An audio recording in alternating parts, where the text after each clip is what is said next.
Welcome to session 3 of Habibis Daycare. We started with 60 players. 29 have died. 29 players have died. Oh, why am I so laggy? What is going on? Wait, seriously, actually, why am I so laggy? What is going on, chat? Laggier than EU5 late game. What is going on? He's just performance.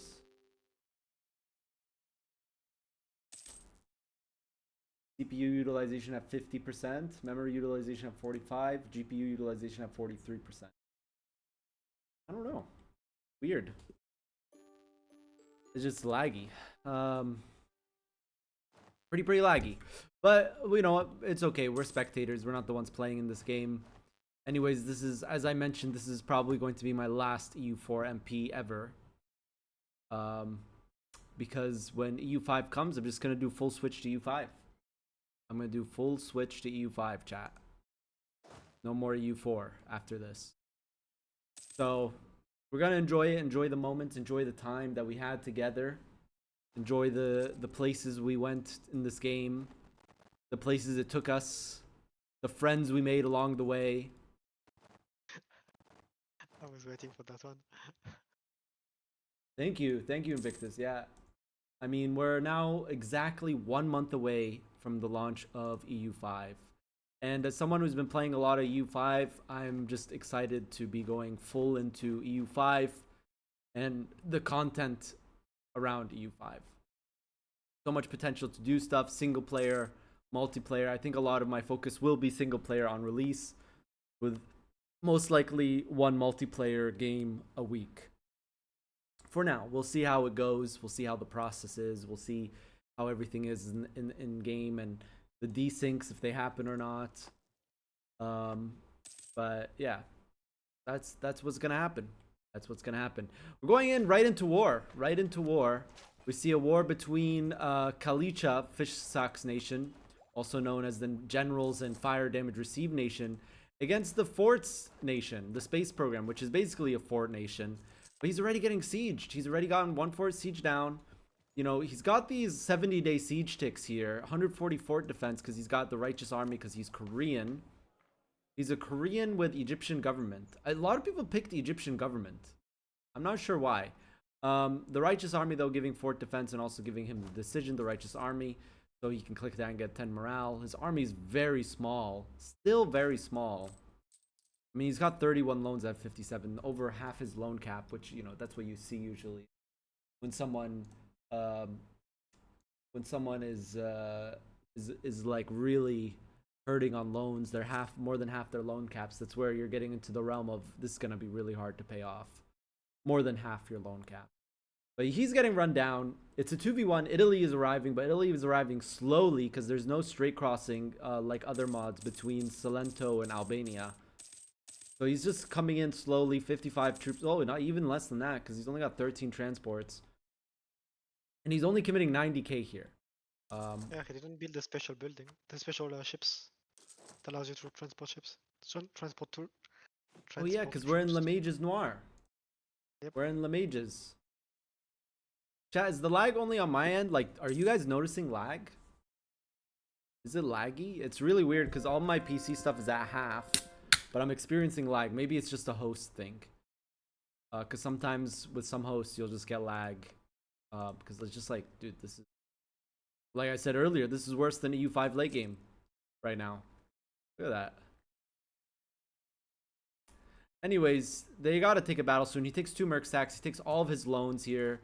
Max loaned up, losing 100 a month. So he's got 50 months left before he bankrupts. And Pest falls. Oof. Alright, well, he still's got this fort, whatever it's called, Feji half R, and the state of Chizhikska Fishke half RV U half R. Is that just me? Or are you seeing that? Oh, for me, Transdanubia. Transdanubia. Okay, something's going on with my U4, dude. It's like getting cooked. The province name is bugged, but not the state. The state is even more... Oh, the state is Transnubia, but the city name. Sorry. It's like gigabugged. But they take the battle. We're going in here. He's got a sick general, Yeah. 8 fire, 8-6 shock, which we expected from Kalisha, who's went like a general's build with the fire damage received. These fire phases are absolutely devastating for the Italians and space They program. They're have gonna need more no cannons troops. in the back row. The cannons went And to the the cannons. front row almost immediately, and Italy's That's- gonna get off the fort of Pest, and Yeah, they're they gonna just sit back. Oh, stack don't have wipe, cannons. stack wipe. Who just got stack wipe there? Something just got stack wipe there. Didn't see it. Who's even in this war? It was Poznan that just got stack wiped. That was all of Poznan's army. He's at 0 troops. The AI is at 0 troops. War. Westphalia joins. Ooh, now this is just gonna be a stomp, I think. Meanwhile, other nations expanding into dead nations. We only have 2 protected players in this lobby. So if you would like to play in the custom nations lobby, you can play as the Franco-Anglis Union, which is 20 dev cost nation, cost of advisors, shock damage received, siege ability, drill loss, reform progress growth, culture conversion cost nation, with Zoroastrian theocracy as his religion, even though he's Anglican, funnily enough. Big battles again happening. Once again, Westphalia is in this war. Westphalia is the damage received build, so it's just like a lot of damage received, and Italy's just brought his whole army. Italy is pretty strong. Italy's giga strong. He's the fire damage land force limit nation. He's got a land force limit of 208, which is the amount of troops he has is equivalent of both Swiss. I mean, not Swiss. He's the same color as Yeah, but Swiss. I hate Look Jose's at, color. look at his army and look at Hungary's army, and you might see a problem. What's the problem with Hungary's army? He's got None 90k. of them have any cannons.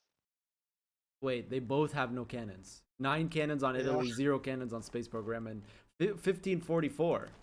I mean, they're LARPing. I mean, it's not Tech 13. If it was Tech 13, this would be really bad. But this is pretty bad. It's pretty bad, I would say. Yeah. Pretty bad.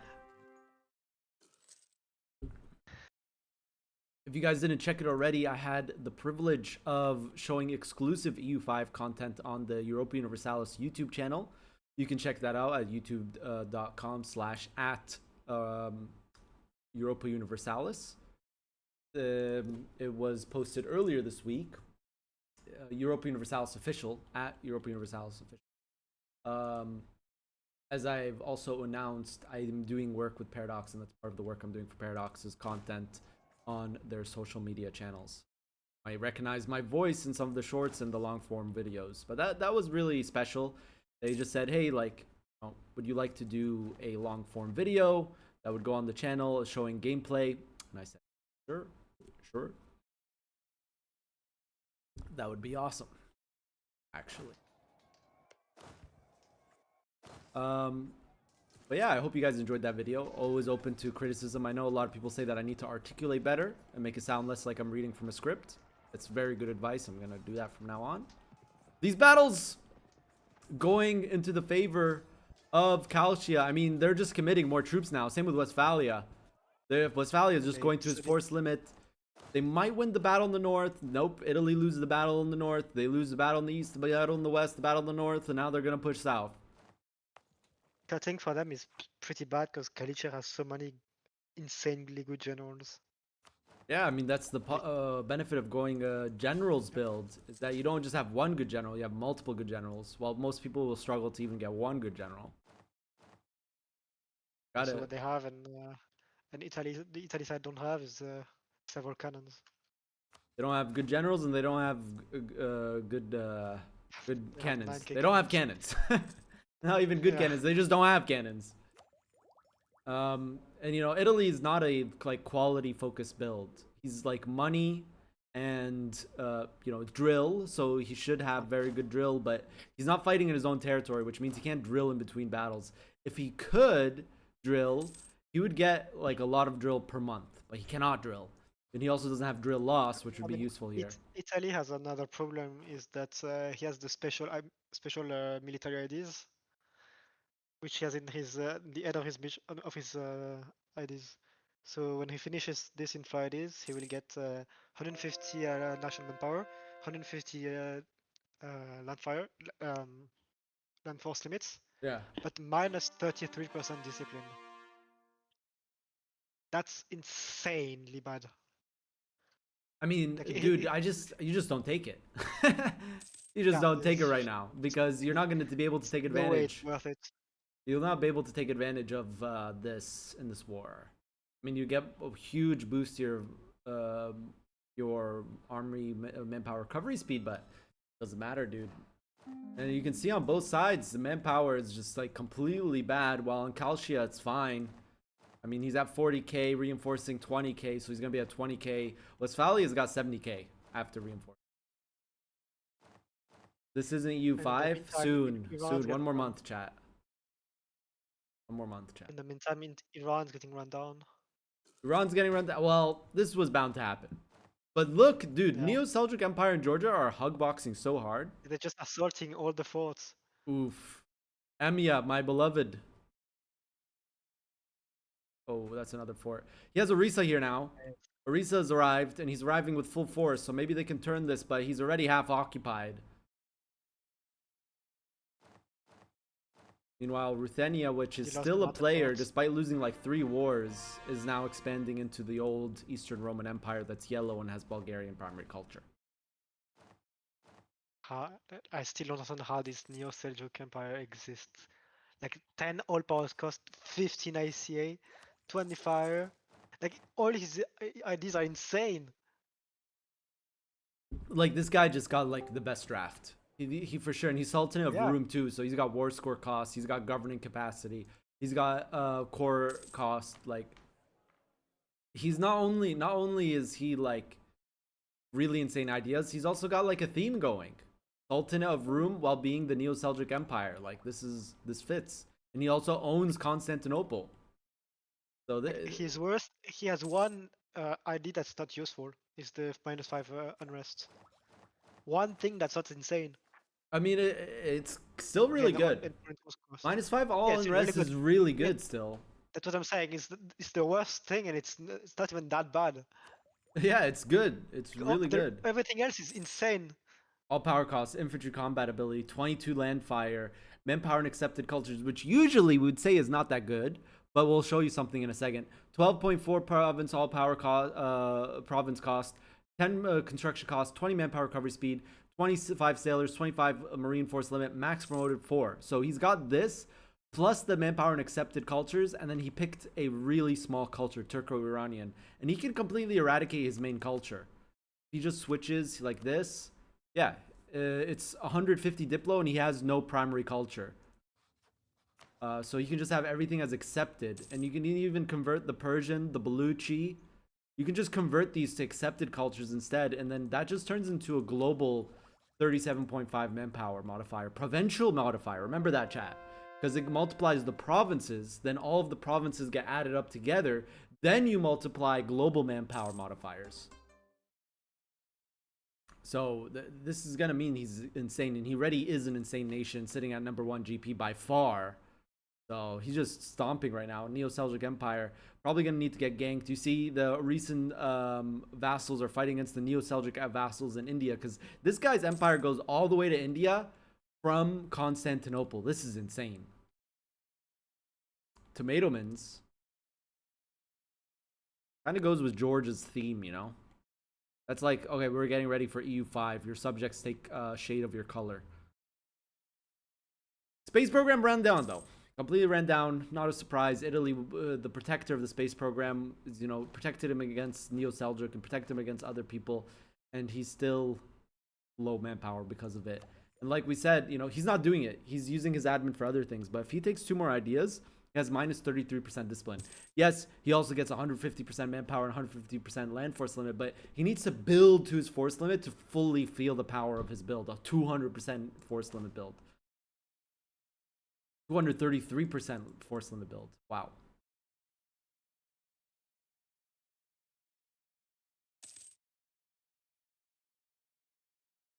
How's my And he chat went doing, dude? quantity idea with his build. Yeah, I disagree with that even more. I don't think you should do it. Yeah, manpower. So if Chad doesn't understand why we're saying that, is that manpower and force limit modifiers are additive. That means if you get plus 50 and plus 50, you get plus 100%. And that means it's worse and worse the more you have.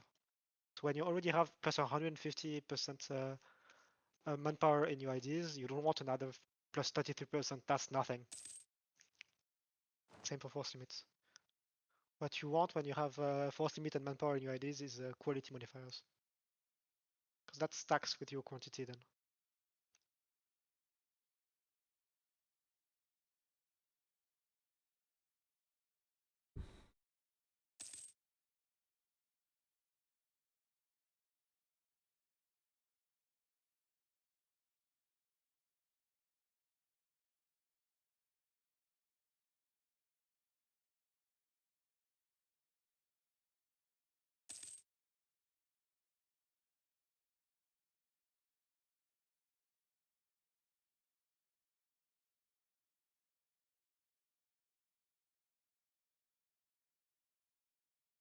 Resu, yes, we still need subs if you wanna come.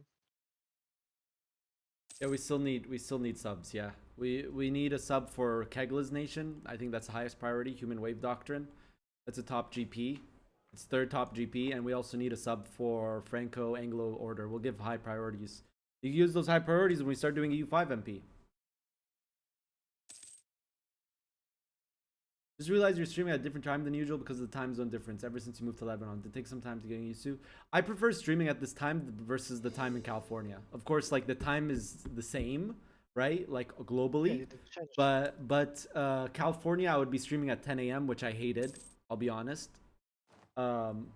Versus in the evening, like today, I already had 3 meals. I've did a little bit of work. I did a bunch of other stuff with family, and then now I'm streaming at the end of the day. And then after I'm done streaming, I'm gonna go straight to bed. I enjoy that way more than just starting my day, eating breakfast, and going straight to stream. It felt weird. Rezu, hot join does work.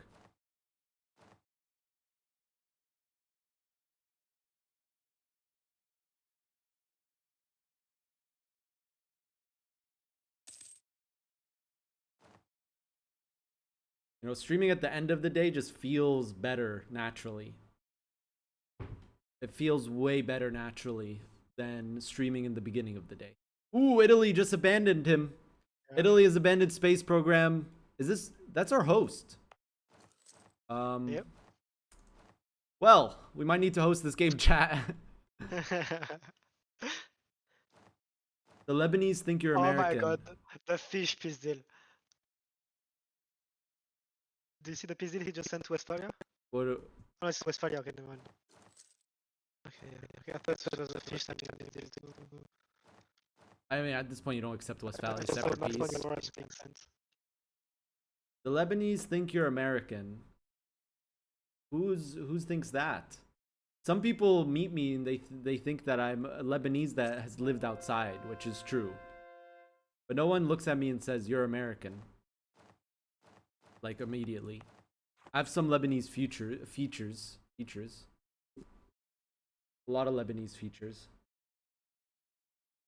Is that China rage quit or he needs sub? Kegel has needed a sub just for this week. He's Human Wave Doctrine. This guy rage quit, coming 10. But to be fair, he like bankrupted twice, lost 3 big wars. Yeah. I don't really blame him for leaving. Keglis is not our rage quit. It's just he just couldn't play today. I mean, look at this nation. This is the highest income. It's more than halfway towards economic hegemon. It's the 2 goods produced nation, 2.5 discipline, 17.5 morale, and pure quantity. Besides that.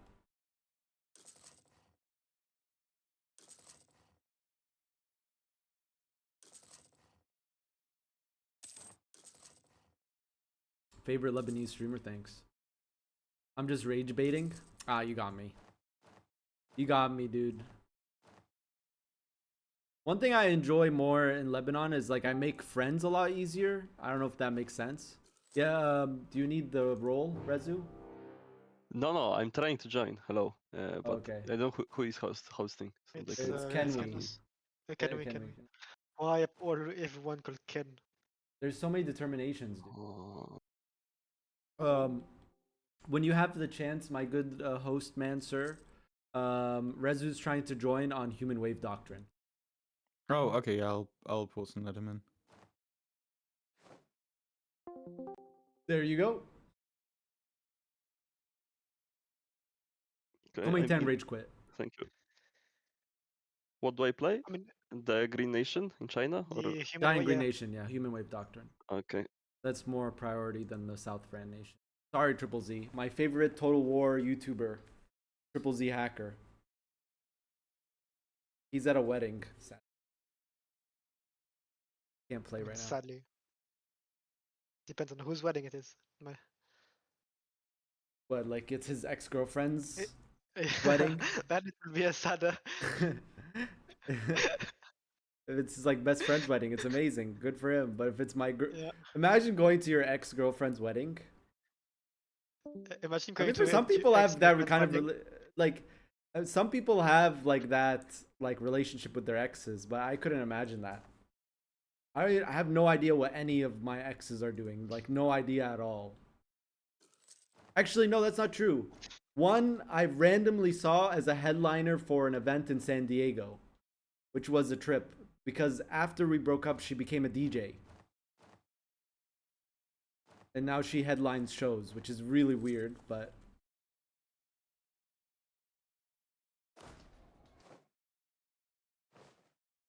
besides that, I have no idea what any of my exes are doing. Lebanese food is so good, so true.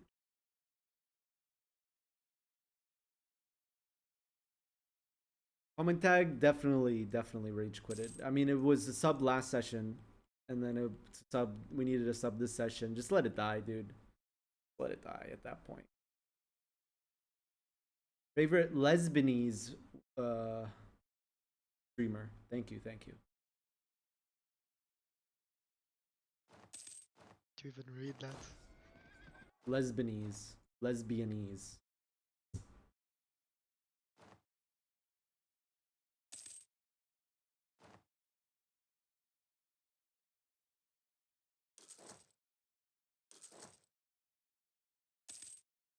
Good hummus.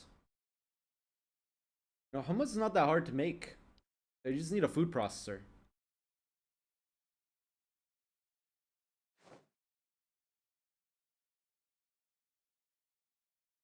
And now Kenway is getting vultured Oh, our host. Our host! by the guy with some of the best ideas in the game. By the by Swiss. I mean, Swiss also has really insane ideas. So yeah. Yeah. Boop boop. I just disconnected my PS4 controller. Boop boop. Yeah, these Swiss ideas are so good, dude. Especially with Swiss government. Ugh. If he now goes Swiss government. plutocratic, he'll just have insane mercs. The merc build, which is not that good on this mod. Tabbouleh, you spelled it right, dude. Tabbouleh is really good. Me personally, I'm more of a fan of fattoush more than tabbouleh. It's another Lebanese salad.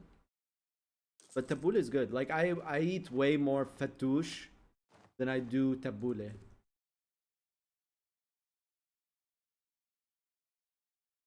It's also easier to make. Fattoush is like way easier to make than tabbouleh. Tabbouleh, you need to like make the every single ingredient super fine, and it is a bit of a parsley overload. Why release Nitra? I don't know, dude. Maybe he's lacking admin. He shouldn't be. He's lacking govcap, I guess. Kind of like he's got like a vassal swarm going here, chat. Is this guy playing EU4 or EU5, right, chat? Get that joke?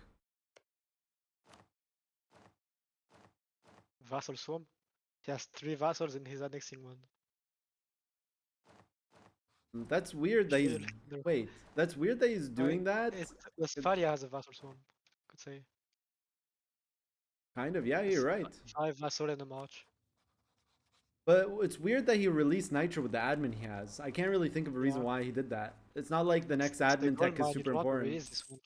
Yeah, too, the gold mine. He's losing access to the gold mine. Let's ask him. Let's ask him. Monument is really nice. We gotta ask him, chat. I think we all really want to know. The monument too, yeah. Could Okay, may I Fish. We need to ask talk to you the real quick. label controller? Can I ask? Fish, the chat want to know, why did you release Nitra? Why not? I Huh? mean, you have the admin power. You are Oh, integrating a subject, so you're having a little bit of trouble with subject loyalty. And you don't It's get a the gold gold mine mine with the monuments. with the monument, with the Oh. really good monument. It's because I was about to truce break Poland, but then England attacked. So I Poland need admin. has cores on Nitra. It's because no. Oh, you It's need because admin I to don't have stab the up. admin. Yeah, I mean it cost me 10 paper influence to stab up. No, not to stab up. I have 10, but I just need admin points. I mean, like I have infinite stab because of courier power cost. Holy, it does cost you 10 to stab up. What the hell? Yes. Look at that courier cost, chat. All right. Well, thank you for answering the question. He's gone. That's the reason why, chat.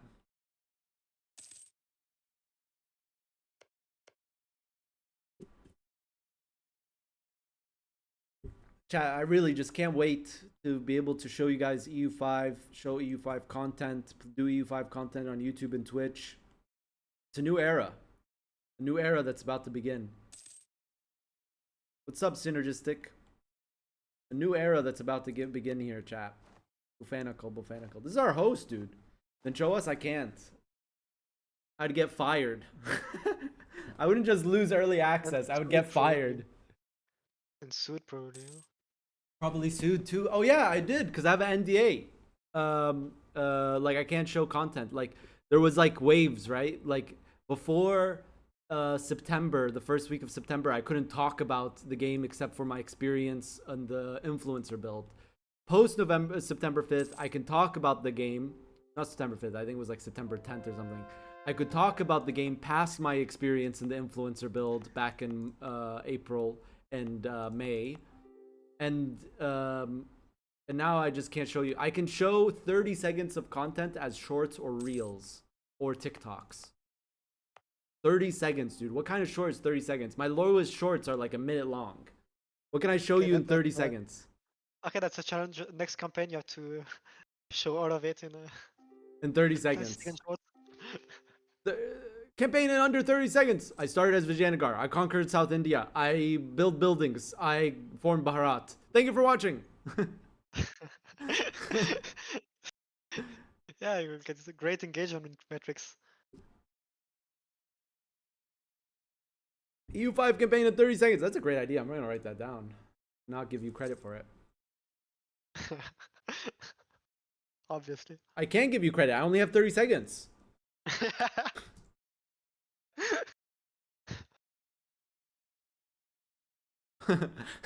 Welcome to part 100,032. Today we're gonna build roads. So we built a couple roads here, chat. Okay, that's end of part 150,000. See you in part 150,001. That'd be funny too. Do you think Flory and Lambda will translate their skills to EU5? Or is there a chance for new players to dethrone them? You have to remember what makes Lambda and Flory Worry good EU4 players. Of course, there's some aspects of EU4 that translate into EU5, but since there's so many new mechanics and stuff, there is a lot of things that will not translate. But already Flory Worry is, you know, from what I've seen from his gameplay and stuff, already he's like knows the game pretty well. But like I said, you have to think about what makes them such good EU4 players. With Flory Worry, it's just like the amount of time and, you know, game planning and thinking and what's it called? Theory crafting he puts in the game. It's the same thing with Lambda. He sees features and mechanics and stuff and bugs and thinks, okay, how can I utilize this to the max? And then he does it. And with both Flory Worry and Lambda, this is something that, like, I guess I'm too ADHD to do. They will sit down off stream, off whatever they're doing, and literally plan everything down as like a document, planning, okay, so I need to do this, I need to stack this one and this, then do this to do this. And it's crazy, dude. Like, I think that it will translate into U5. It depends though. I don't know if Lambda will like U5. I know Flory loves U5 already. I don't know. I could be wrong. The last time I talked to him about it, he's saying that he's enjoying it a lot. I don't know about love, but he's been enjoying it a lot. So it really comes down to him if he's playing. But I doubt we won't see Glory Worry playing a lot of U5. Like I think that's just he's just gonna go straight into U5 when U5 can stream it. Lambda on the other hand, I have no idea because I don't even know if Lambda has access to U5. I have no idea. Any plans on nations when EU5 comes out? I have some ideas. I want to attempt the first world conquest right on EU5 release. Like I want to plan out and do the first world conquest in EU5. I already have a plan and strategy that I kind of want to do. I'm not testing it or doing it beforehand because I want to kind of have it as experience with stream and as content. I can guarantee that your Flory already has the plan ready. Yeah, probably. I talked to him and Zlevik a little bit about that. But there's a lot of things that get changed, especially on the build that I'm on. As you guys may already know, I do work for Paradox as a contractor. I do 2 separate things on 2 separate contracts. Both get renewed January 1st. If they do get renewed, that is. I might not even get renewed. Who knows?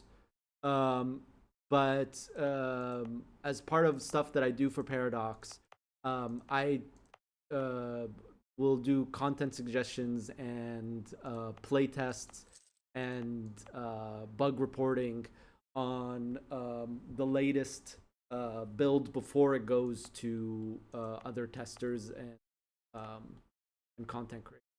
So that build can like change pretty drastically. There hasn't been any drastic changes in like the last month because a lot of the updates have been performance related. But yeah, like there was a strategy that I had, but it already got removed. And then like hordes, the way that they work, it got changed very recently. So hordes used to get land when they occupied them. That used to be a mechanic, but now it's no longer a mechanic. It might get added back again on the floor for discussion, because on one hand playing a horde gives like a whole new unique way to play, but then fighting a horde is absolute cancer. So it's like a double-edged sword, because like imagine you're fighting a horde and you're sieging like freaking the middle of the steppes, and then suddenly you look back home and half your land is not just occupied but owned by the horde you're fighting, and then you have to reoccupy the land to get it back. That was very annoying to deal against, chat. Not gonna lie. So, I'm interested to see what Johan's gonna cook up with that. And what he's gonna decide. But when that was the case, hordes were incredibly OP for World Conquest. Because you don't even have to do peace deals. You just fully occupy them and the nation's dead.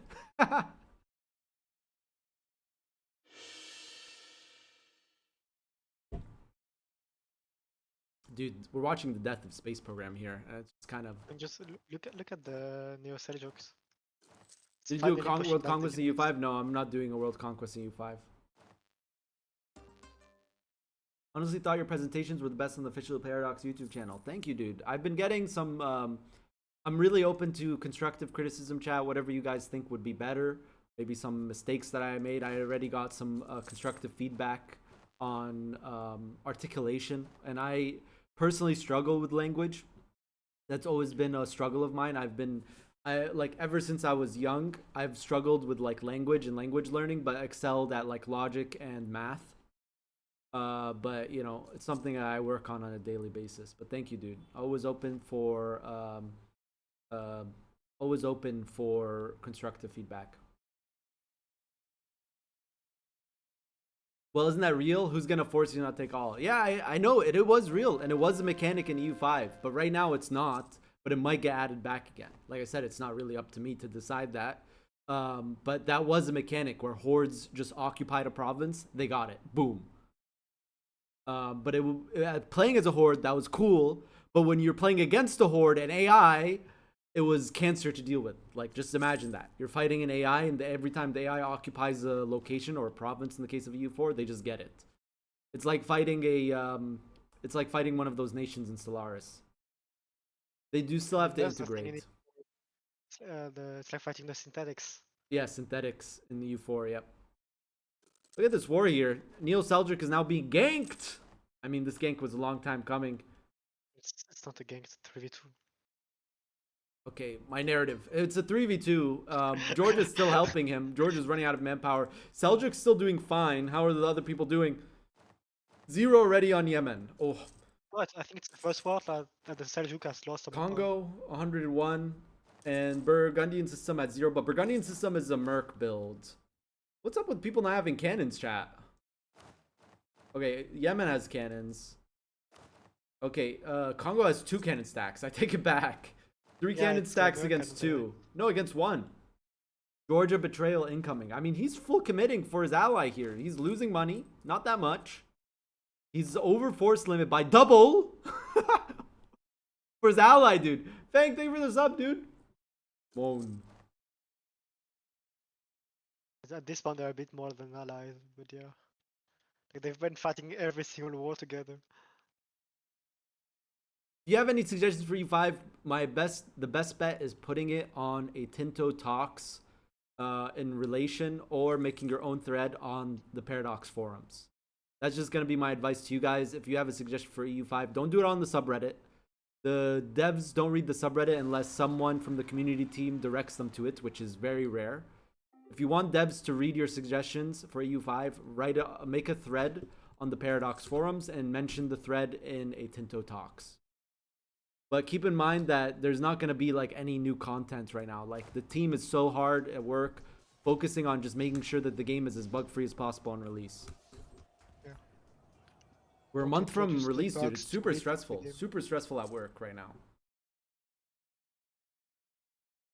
A lot of the devs are putting a lot of extra hours. You see people working at early morning at 7 a.m., leaving the office at like 9 p.m. A lot of pressure, a lot of people like wanting it to succeed. Really awesome. Very passionate team as well. Look at this battle. Will there be different start dates in EU5? As of right now, no. I don't think, and they don't plan to. There was a Tinto Talks where Johan discussed it. Based off of gameplay analysis, EU4 start dates were never used even when they were fresh new. So they see no purpose in them.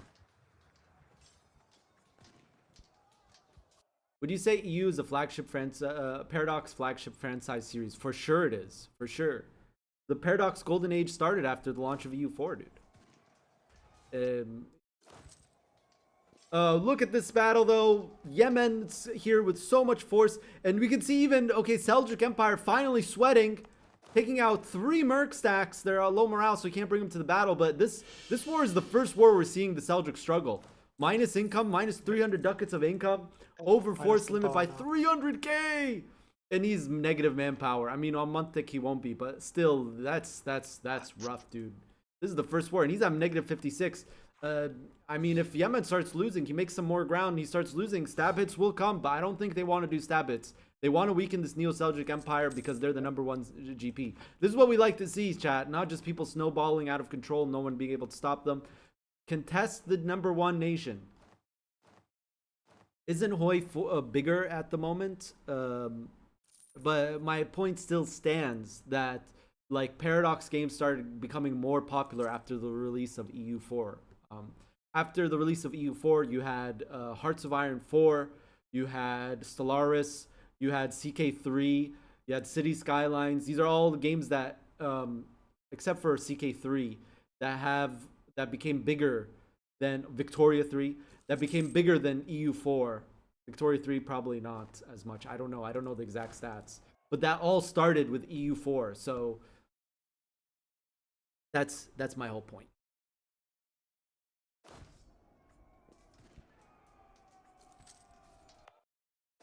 And Europa Universalis has its own studio. The only other Paradox title that has its own studio is Stellaris.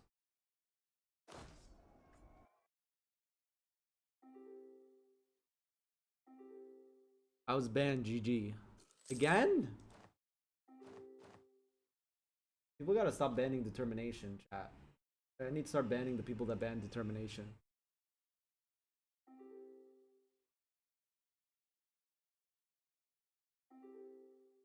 Erling. I gotta just remove Erling status. Erling. That's it. It's gone. Admin gone. He's an admin?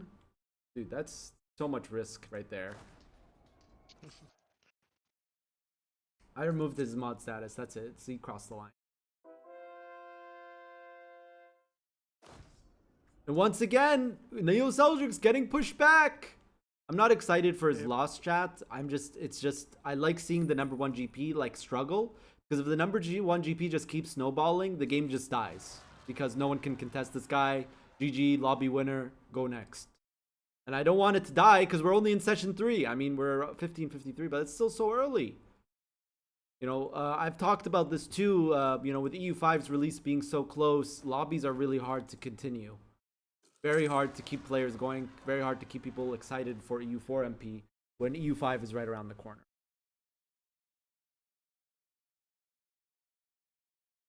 I feel like you're right. I'm not right, it just is. It is. It is a flagship game of Paradox. Like, when you look at flagship games, it's like... It's Europa Universalis. Yeah, it's not necessarily one, but it's like Europa Universalis, Hearts of Iron are like the 2 flagships for sure. Well, Stellaris too. Like Stellaris has its own studio, still gets regular updates and DLCs. I mean, they all do. Vic 3 just had a big update that I haven't played yet. Am I gonna do a day 1 MP lobby? I'm gonna have it as a subscriber goal next. My next subscriber goal is going to be day 1 EU5 MP. Some condottiere is getting stack webs. Yemen and Congo are doing a really good work here with the Burgundian system. How are Burgundian systems mercs? I want to see this merc build in action. Burgundian system here is the merc build. Merc cost, merc maintenance, merc discipline. Does he have merc manpower? I think he doesn't. That was like... merc discipline. This is one of my biggest like gripes with his build. Is that he didn't go merc manpower. I feel like that's almost, if not more important than merc discipline. Doesn't have merc manpower. No. But he did go innovative ideas, which does give merc manpower in there. But especially in mods like this, you know, like you're running around with a 30k stack that has as much manpower as the stack itself. That means 2 battles and you're out of manpower and you're mercenaries. But the merc discipline's insane, of course. Huge damage, 20 merc discipline.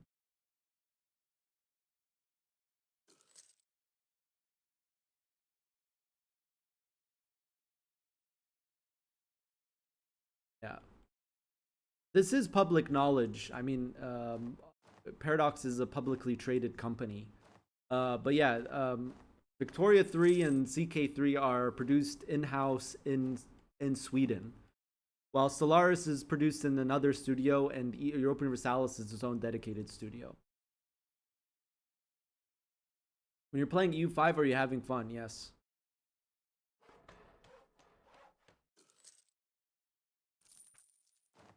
My experience playing Europa Universalis though will be a lot different than yours as like a tester, content suggester type person. Because there's been patches where I disagreed with things and then I would do a whole analysis why it's bad. And then it did get changed, which made me really happy. Isn't the studio for you in Barcelona? Yeah, it's basically in Barcelona. I would say the team for the Tinto team is more Spanish than it is Swedish. So really you should be looking at Spain. Is Spain OP in EU5 chat? Instead of it's Sweden OP, is Spain OP? I mean, Spain should be OP given the timeline. People have been saying it's OP from the dev diaries. Yeah, it is. It's probably one of the more OP nations in the hand of a player.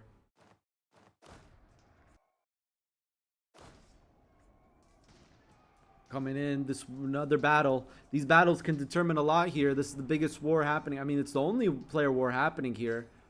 And there's huge commitments from the Neo Seldric side. He's losing a lot of money. He's at 19 loans.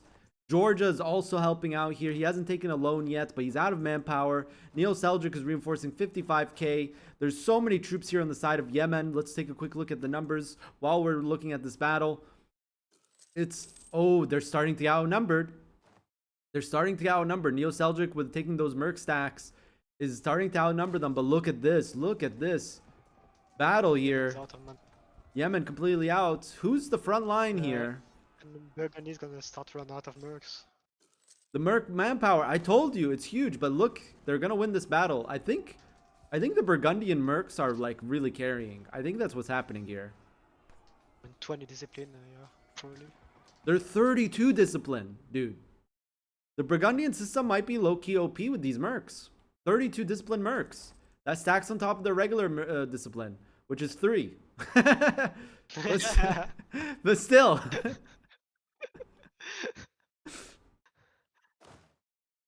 Instead of having 32.5, they have 35.5. Actually 36 With, because it's 35 0.5. troops, so that's the check of damage received by fires. Yeah, I mean, let's take a quick look at Pretty- the losses here. I mean, they're losing more. And Burgundian system is one of the sides that are losing a lot. But now here's what's happening, Yeah. though. There's a big problem. I think they need to start stab hitting. If I was Yemen, I would start stab hitting. Just looking, I would say to my teammates, hey, guys, I'm out of manpower. My mercs are out of manpower. What is your situation? Congo will say, okay, I'm doing fine on manpower, but my mercs are out of manpower. Burgundian system will say, I'm out of manpower, and my mercs are out of manpower. So it's time to stab hit. I don't think you keep winning battles. I think you stab hit. And is he stab hitting? No. What would he even stab hit for? That's the question. Maybe remove Georgia's alliance with him? That way Neo Seljuk could be vulnerable to Iran and Orissa. But Iran and Orissa have like a truce for quite a while.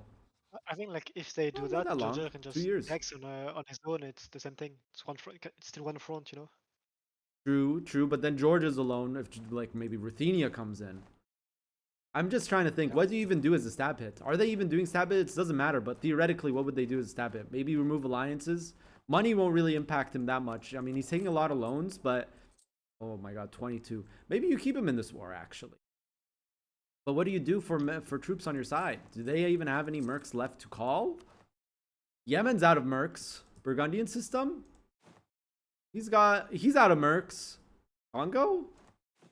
Congo only has one big merc left. Yemen has one more merc he can take. Is it the 5k? Oh no, he has the 33k. No, it's Okay. 33K with it's a cannon stack. I'm not including the 5ks because they're not real. Yeah, it's not real. I mean, yeah, it's very hard to push Yemen and Africa in general. It's super hard to push. So maybe you just like What I don't take understand is, time. like, even if you get like, what do you take here? Like all the 100%? trade doesn't go towards you. Yeah, but like the land doesn't really matter for you. It's just a weird region to push. That's what I'm saying. Like I mean, yeah. it benefits you that much. It's It benefits sort of Neo the- Seljuk way more if he wins this war than it does Yemen. Let's just say that.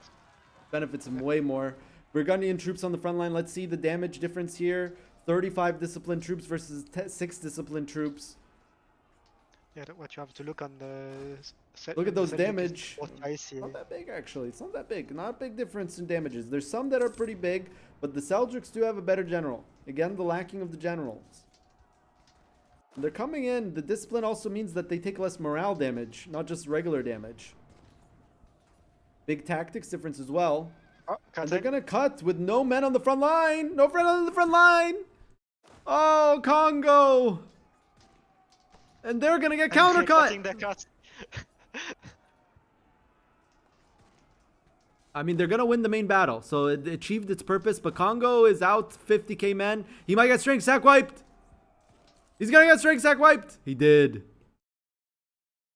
He dead and did. But now they're gonna push forward. Low morale troops though, for Neo Seljuks. I mean, that was pretty good. That was pretty good. Neo Seljuk still burning cash. Oh, just okay. And they're rushing! You're rushing with no okay. men! But they get it. I think that was a good play, though. Wait, actually, it's a flat terrain. And they can't I think it, refill the garrison. Still good, you know. Still good, still good. Better have the fort than not, especially if it's scorched. Burgundian system has pretty good fort defense, 80 fort defense. I mean, is Seljuks even making a... he's not even using his diplomats for siege ability. Noob mistake there, chat. David There's other wars going on though. There is, yeah. Artilleria? A war against East Asia. Oh, buddy, look at Bukhara. That's a snake, if I have ever seen one. Look at this, Ross Sweden. Ross Sweden, the nation that took +1 cav shock, snaked all the way into northern China. Is the nope, the chuds aren't moving. I'd say chuds because that's their adjective, chat. Chud. Human wave doctrine aren't moving. They're not in this war. And East Asia's max loans. How's his income so low?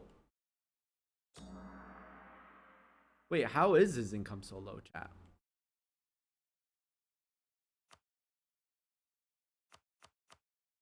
Do you know what I would do if I was a custom nation in this China?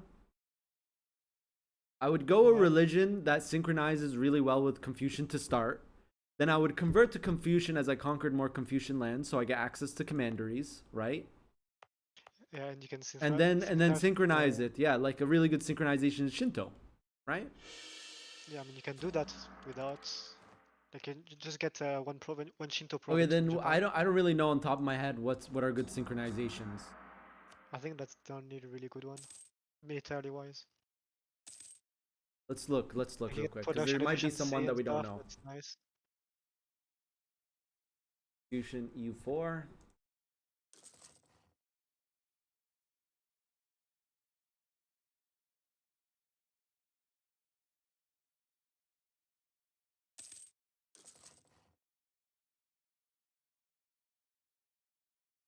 Okay. Hear me out. You pick Zoroastrian as your starting religion, then switch to Confucianism so you can get the 10% goods produced synchronization.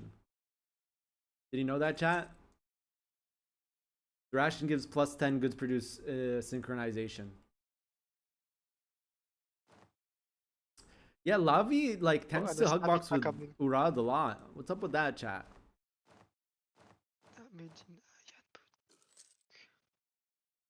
Still not as egregious as this Georgia hugbox. I mean, it's working out for them. It's not that egregious. I take it back. Sorry, Georgia player. It's working out for both of them. But like at some point, are they just going to do this until the end of the game? It's only been 100 years, so we can't say yet. But if they do it to the end of the game, it's egregious. And there you go. Peace deal. Was that a stab it? That was a lot of land. Yeah, it was stab it. I checked. It was a pretty high stab hit then. Wait, does Yemen have war score costs or something? I mean, it's six provinces, most of them being 3 devs. Oh, he just didn't take any money or anything. Did he remove Georgia's alliance? No. Took war reps, I know that. Neo Seljuk just allied the space program, so space program is gonna make the biggest comeback of all time. Just watch, chat. Can we? Maybe you shouldn't have been watching Netflix shows last week, because he's really behind his neighbors, and he's paid the price today. It doesn't mean it's over for him. Take a quick look at the player map mode. Looks pretty scuffed, but he can expand into Eastern Roman Empire. This is AI. Why is he not doing that? Does he have a truce? Truce. Yeah, he does. Yeah, it's about to end. 1557. I mean, it's for defense nation. That's the... Yeah, but it wasn't even that crazy for defense. We've seen crazier. Yeah. What's crazy in 4 defense is nice, but like if you can't fight, you can't fight. Like I'm pretty sure Yemen has the same mission tree as Arabia. Yeah, he has 1.5 attrition from enemies. These ideas. That's not enough to be useful. Ah, look what he did, chat. He switched to Ethiopian primary culture, so he formed Yemen. He's gonna complete the Yemen mission tree, and then he's gonna get the Ethiopian mission tree next. That's what you got to do in these. That's what you got to do in these custom nations lobbies. You got to really think about formables if you want to like truly min max this, because you see here Yemen started with Yemenese culture, formed Yemen for the mission tree, because you start with just a base mission tree, no flavor mission tree. You form nations in custom nations for the mission trees, since you don't get new ideas. You form Yemen. Get the Yemen mission tree, which is the same as... Actually, I don't know. Is it? Is Arabia the same mission tree as Yemen? I don't know. I don't think so, actually, because I'm seeing some pretty Yemen-focused stuff here. I know Rasids have a completely unique mission tree, but Rasids are not formable. But then he can form Ethiopia and get the Ethiopian mission tree and also get Ethiopian unique units. Which are not that bad. They're okay. I've played with them before. They're not the best unique units, but they are a unique unit.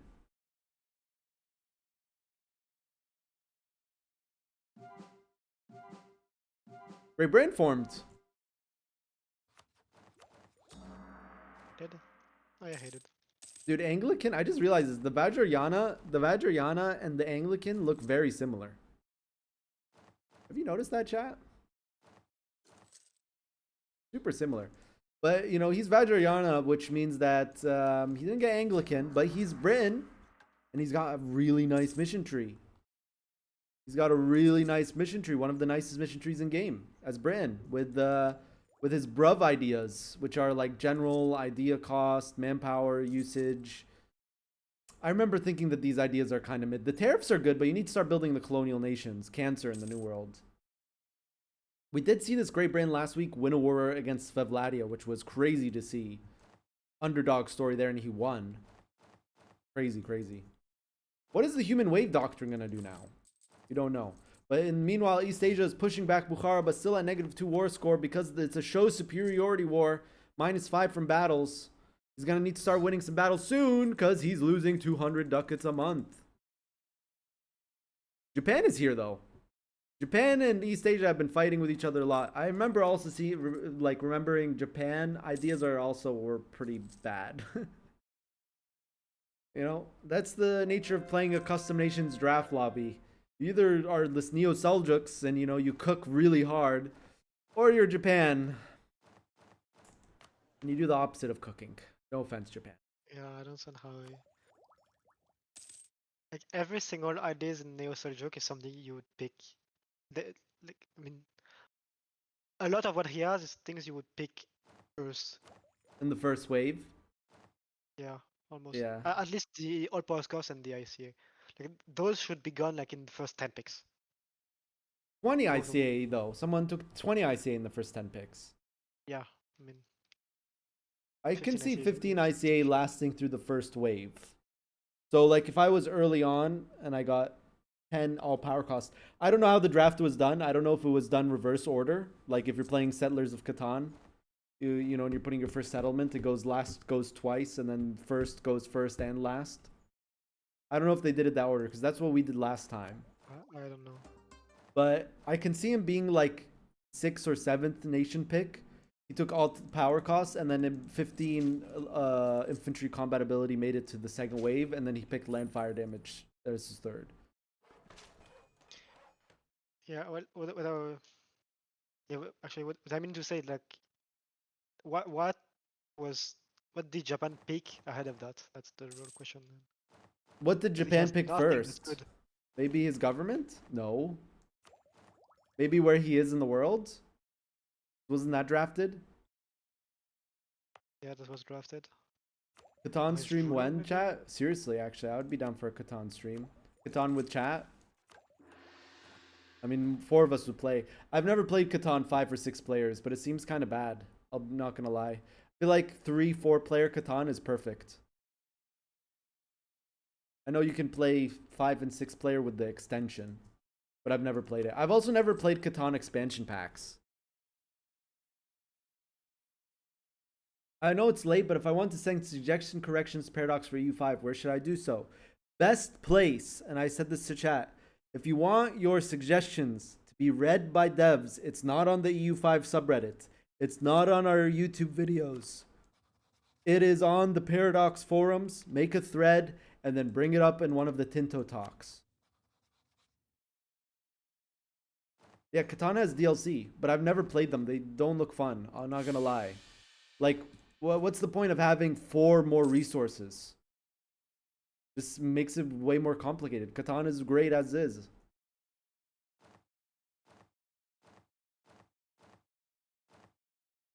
Plus, there's like the Catan expansion with like islands, right?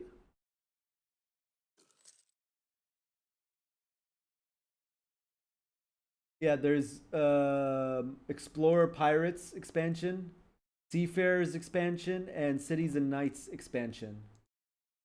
Meritech, thank you for the Prime 2 months. Thank you for joining the club, the Habibi Club. We are 5 subs away from our goal. The next one after that is going to be EU5 MP. Seafarers, explorers and pirates, cities and knights, traders and barbarians. Bruh. Imagine playing with all the DLC of Catan. There's a space Catan?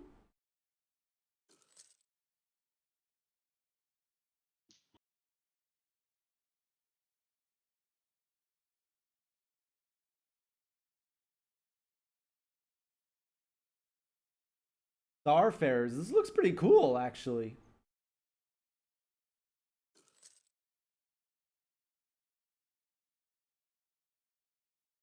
Never mind, it doesn't look that cool. Yeah. This does not look cool. I take it back. And there's DLC for that one too. New encounters. Yeah. I just like 4 3-player Catan because it's 1 to 2 hours, you know, unless you have people that like are it's their turn and they go, anyone have wood? Anyone have wood? Anyone have wood? Anyone have wood? Thank you for the sub, Mega Dwarf. We got Hype Train 4 subs away from our sub goal. Anyone have wood? And everyone's like, ah, bro, no one wants to trade wood for you. And not only that, they're doing that, and there's no wood. No one has wood in the first place. Then your game is gonna take like 3-4 hours. But if no one's doing that, game's 1-2 hours. You play. Someone reaches 10 points. It's done. You have fun. Great. I say that, but I am also an enjoyer of the Europa Universalis board game, which takes like 16 hours to finish. Not even joking. It takes 16 hours to finish. It literally takes 16. Oh, Human Wave is AI? Okay. All right. No, it's a distinct. No, he left. He left. Oh, he left?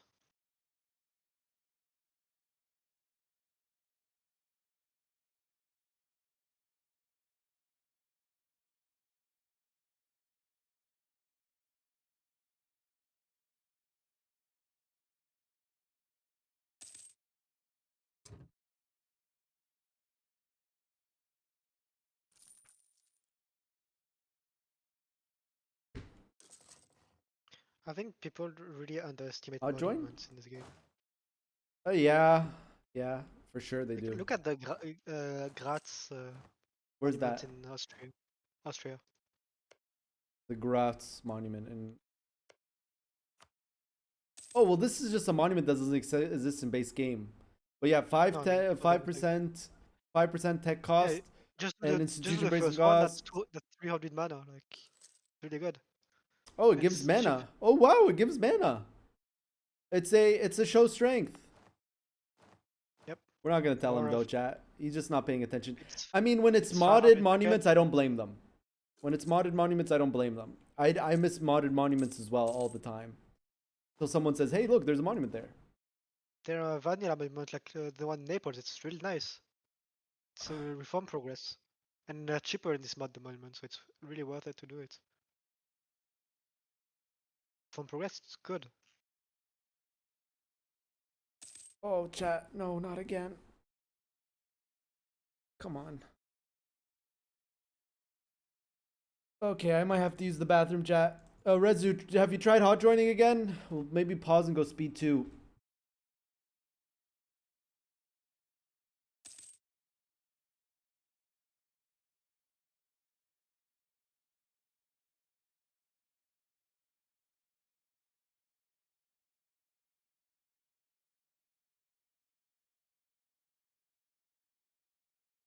Oh. Are you supposed to finish that U4? The best way to play the Europa Universalis board game is play it like you play U4MP. You play it in 4 4-hour sessions. I see it more akin to like Dungeons and Dragons than other board games because that's like another thing like that you sit with your friends and you play in sessions, right? Because yeah, like unless you have 16 hours straight to play, you're not gonna finish a Europa Universalis board game in one sitting. But it is very fun to play. The Europa Universalis board game is a lot of fun to play. But yeah, you don't finish that in one sitting. It takes 4 hours to complete one age. So it takes a total of 16 hours to complete the game. I have to use the bathroom, chat. I can't hold it anymore. I'm sorry. I didn't want to go.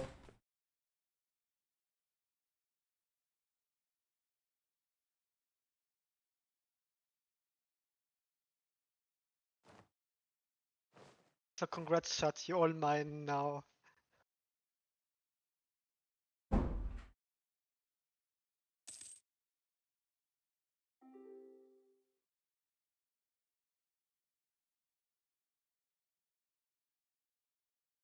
Let's see what these OP Iberians are doing. Probably, like always, nothing. Just eating up AIs in the new world.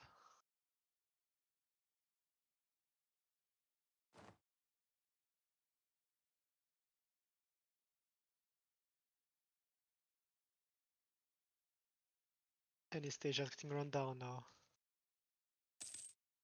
Where's to stop? He's bankrupt. Yeah. How did he? How did he have so little income and so many loans?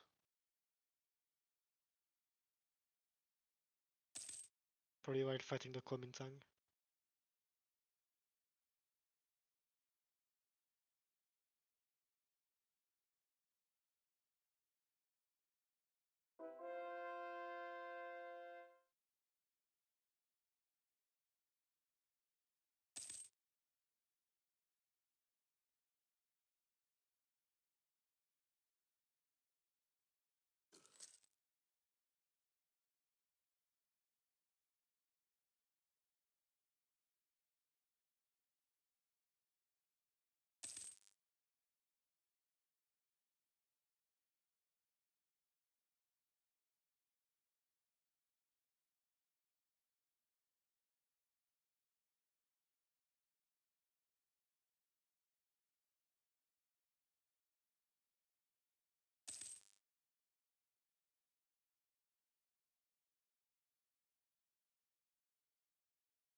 Game's pretty chill right now. There's a few player wars here and there sometimes. Basically everyone just sitting and deving.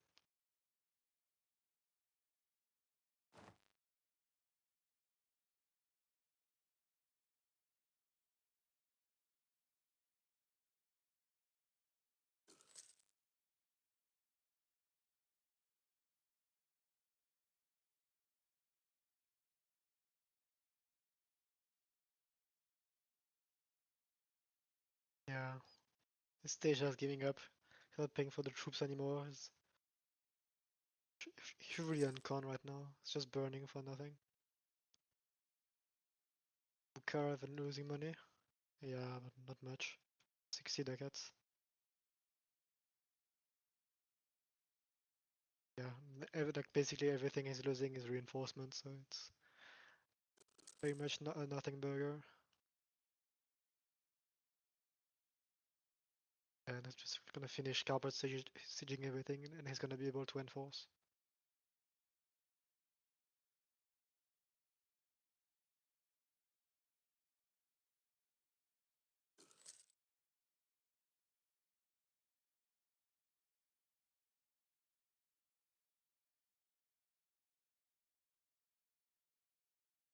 Yep, yep, yep.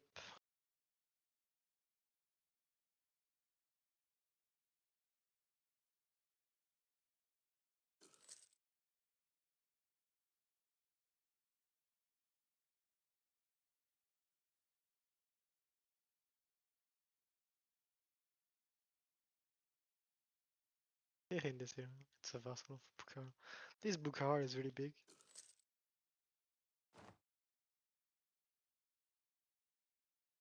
Oh, all the way in Jaunpur, from Jaunpur to China, around the Himalayas. Yeah,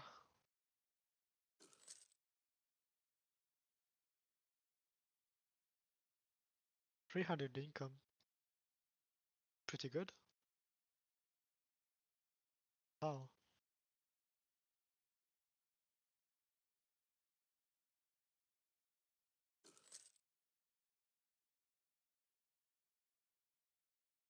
Because India goes to what? To Samarkand. Okay, that's why. Yeah, fair enough.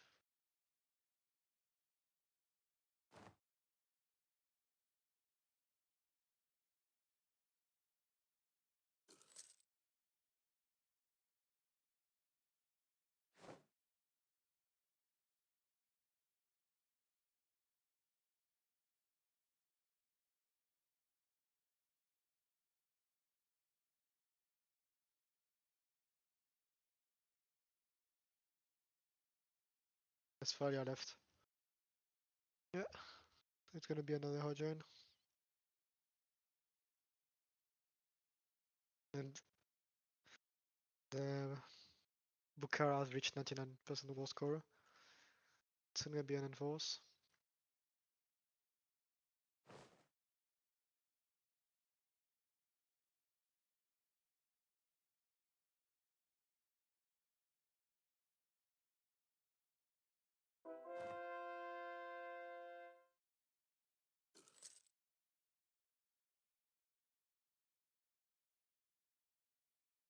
It's not even that bad. Basically, have just taken the border.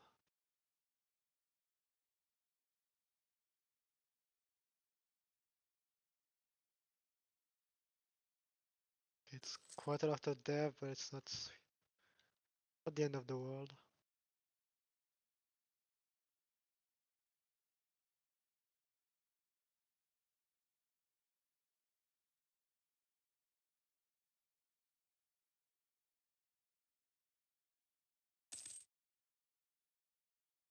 Yeah. Asia is just still in a very rough spots.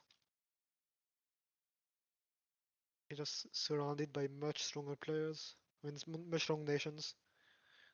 Not a player issue.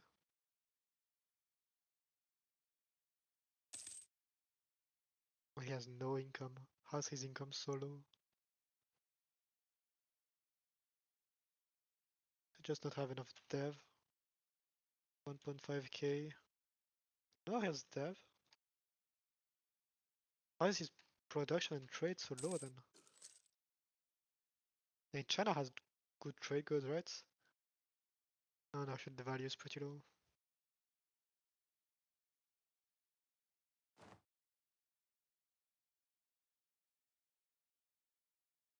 I see his dev clicks.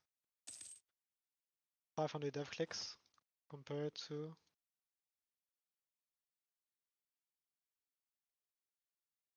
same. I don't know. Why is his income so low?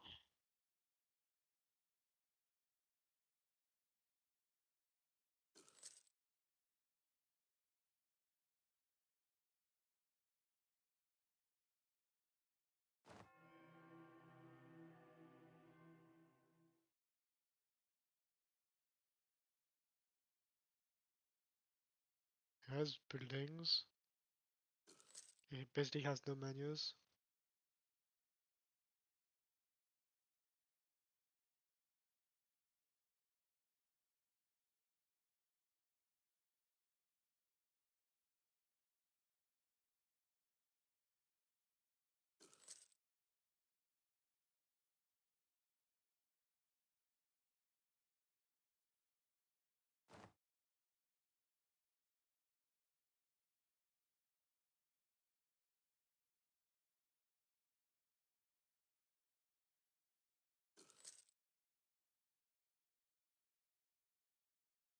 Something's really wrong with his nation.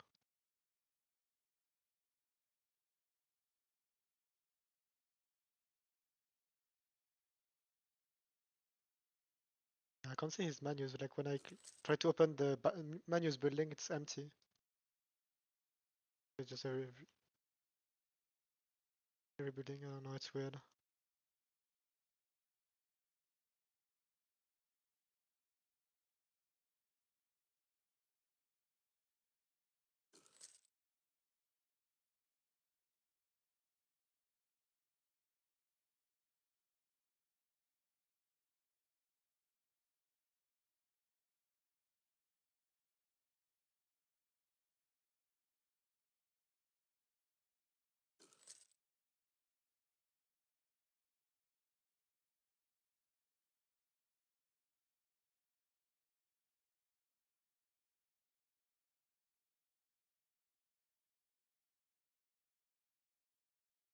think it's the spectator view is just broken on this. I think that's the only reason I see.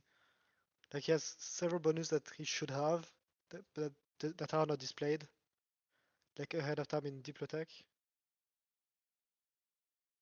Actually, no, that's only admin. That's why. Never mind. But I don't know. His income should be way higher than it is.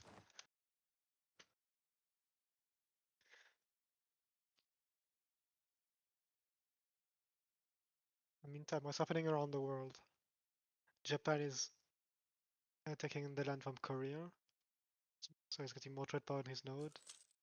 Okay, that's good.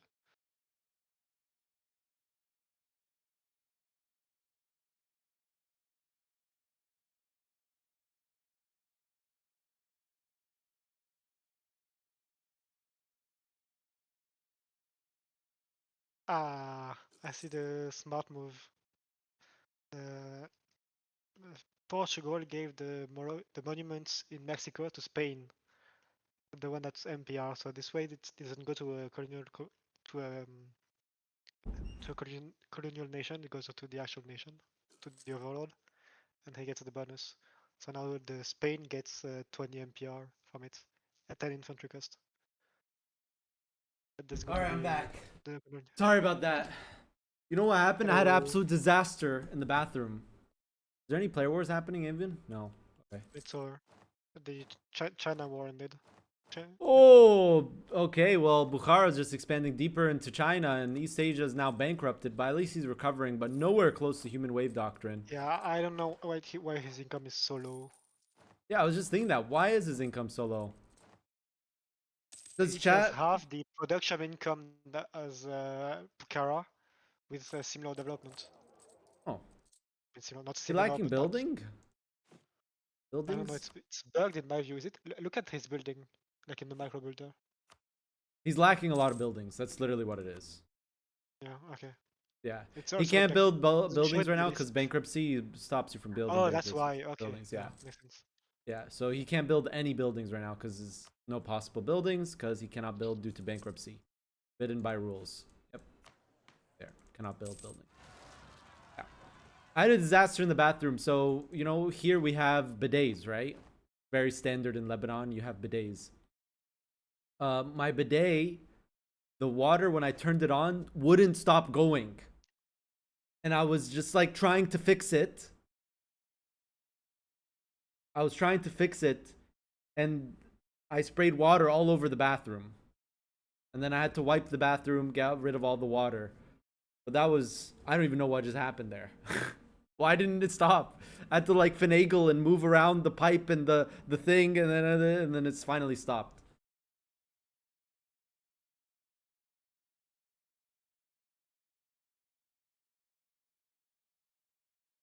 Well, have you ever finished a Europa Universalis board game?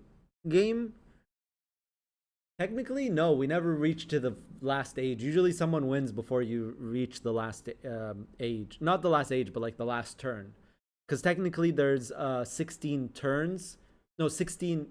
What are they called? Because inside turns, there's turns. Okay, so each turn, every person gets a set amount of mana, and basically you can do one action per round. Okay, yeah. So each turn has rounds that go until the last person runs out of mana, or the second to last person. So the rounds go. Yeah, there's 4 turns per age. There's 4 ages, 4 turns per age, and there's the amount of rounds depends on the mana that the players have, because each player has mana, and it goes until the second to last person has no more moves. Then when the second to last person has no more moves, the last person has one last round to complete their turn. So it goes around, do. They do one move. They do one move. Okay, I play this Diplo card. Oh, I declared a war and I moved my army and I did this battle. And then it goes to the next person. Oh, I'm gonna do this card. Then another person. Oh, I'm gonna trade this card for this card. And you go around until the last person, second to last person's like, well, I have no more moves and my turn. Then the last person does his last round. Yeah, it's a lot of fun, but it takes a long time. But like I said, someone always wins before you reach the last turn in the last age. Because technically, if you go all the way to the last turn, the last age, there's a way to determine who wins at that point. But always there's someone that just won the game already at that point. Always, always. So I've never went the full 16 hours. There's different win conditions. One of the basic win conditions is just filling out 2 cards. So basically conquering a lot of land.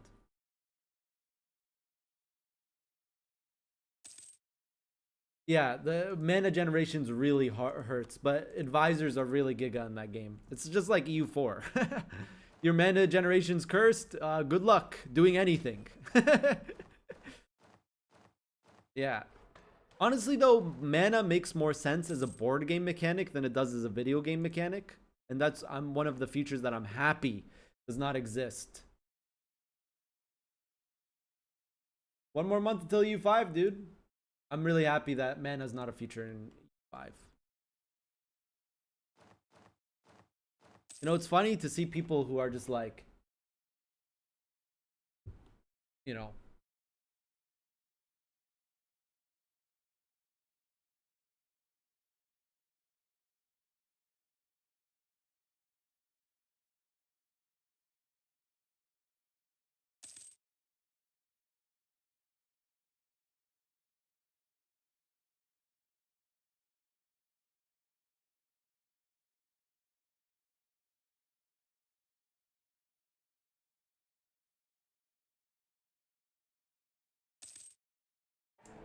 sorry, I'm messaging my wife, more important than chat.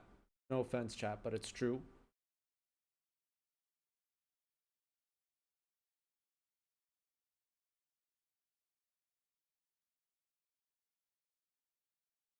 Ruthenia, Russia War.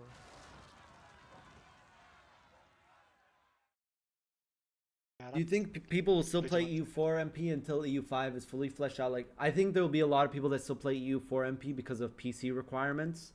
I think I mean, also we have one lobby that started yesterday and another that starts next Thursday. week. So yeah. Yeah, so there's still lobbies going in EU4 that will go into EU5's release. Me personally, though, I'm ready to put up the towel with EU4. I've just played so much EU5 at this point that I just keep like I look at a mechanic that's in EU5 that's not in EU4, and I just like, man, I wish I was playing EU5. That's like been my experience in the last like couple months playing EU4. I think though there will be 2 classes of people that still play EU4. There'll be one, the person that their PCs cannot handle EU5 because it is a pretty intensive game. I mean, it's a game released in 2025 that does like a billion calculations. And then there will also be another class of people that, you know, a group of people that continue to play EU4 just because they're like EU4 purists. I mean, you had EU3 purists when EU4 came out. Is EU5 stable enough? We'll have to see. I have never tested like 60 player numbers. We'll have to test it and see. We'll have to limit test it. Our first EU5 MP though will be pretty small. It will be about like maybe 20 players. But I think we should limit test 60 players. The problem though with EU5 MP, it's the same thing that's going to happen with VIC3 MP. There's going to be people that want to play that have really garbage computers. And I'm sorry, I'm not trying to offend you if you have a bad computer. But like the thing is though, like you play VIC3 with someone that's on low settings, they won't crash. No, I mean just low PC requirements. They won't crash, but they will slow down the game for everyone. Group 2 is part of Group 3. EU4 Purist is Group 3. Group 2, man. Group 3 is Group 2. Valoretsa. EU5 single player, if you play on all lowest settings, you play on the 2D map, I think like the minimum requirements is enough. If you look at the Steam page, the minimum requirements. But yeah, Group 3, Valoretsa, is Group 2. EU4 purists, when I say EU4 purists, it's people that play EU4 and see the changes of EU5 and are like, I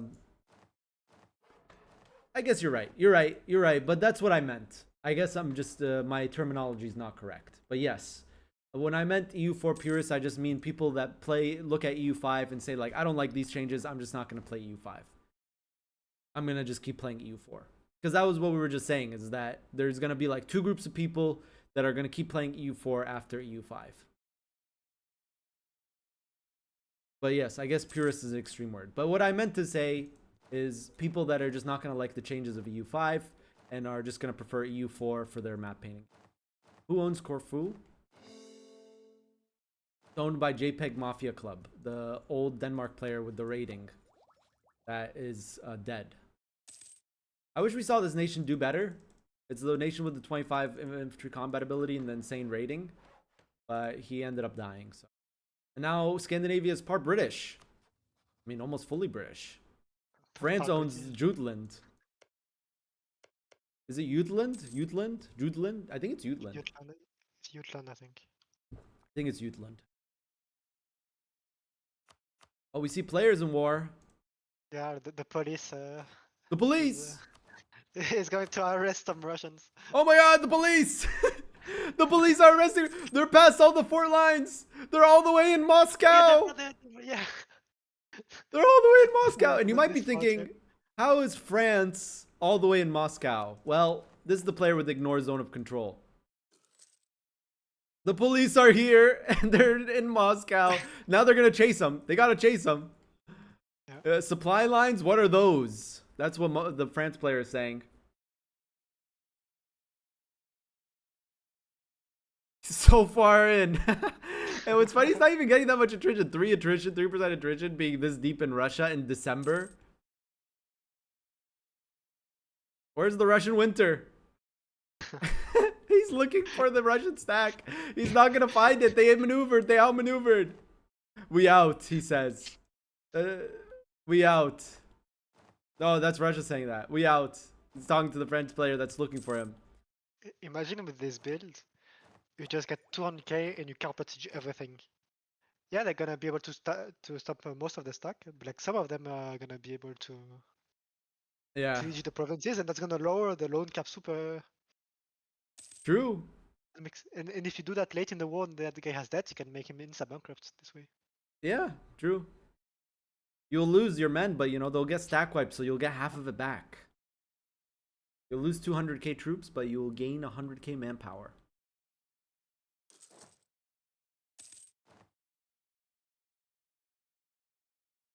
Yeah.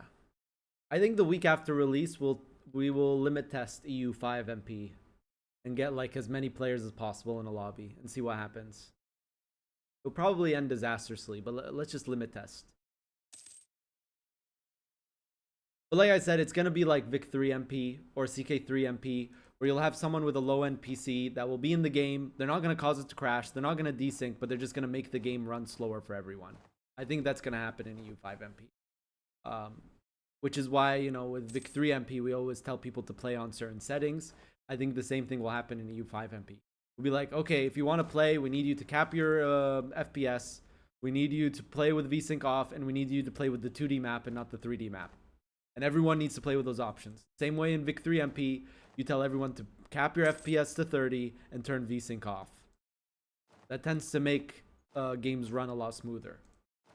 I don't know if there's logic behind that, but that's what it is. And look at the France. He's The going France, for it. he's just moving around forts. I mean, Russia is already in, but Russia just doesn't have enough troops. Russia versus Ruthenia war. This is Russia with combat ability. He's just like all infantry, artillery, cannon. I mean, Russia's doing good. It's a -2 for Ruthenia, but he's out of cannons.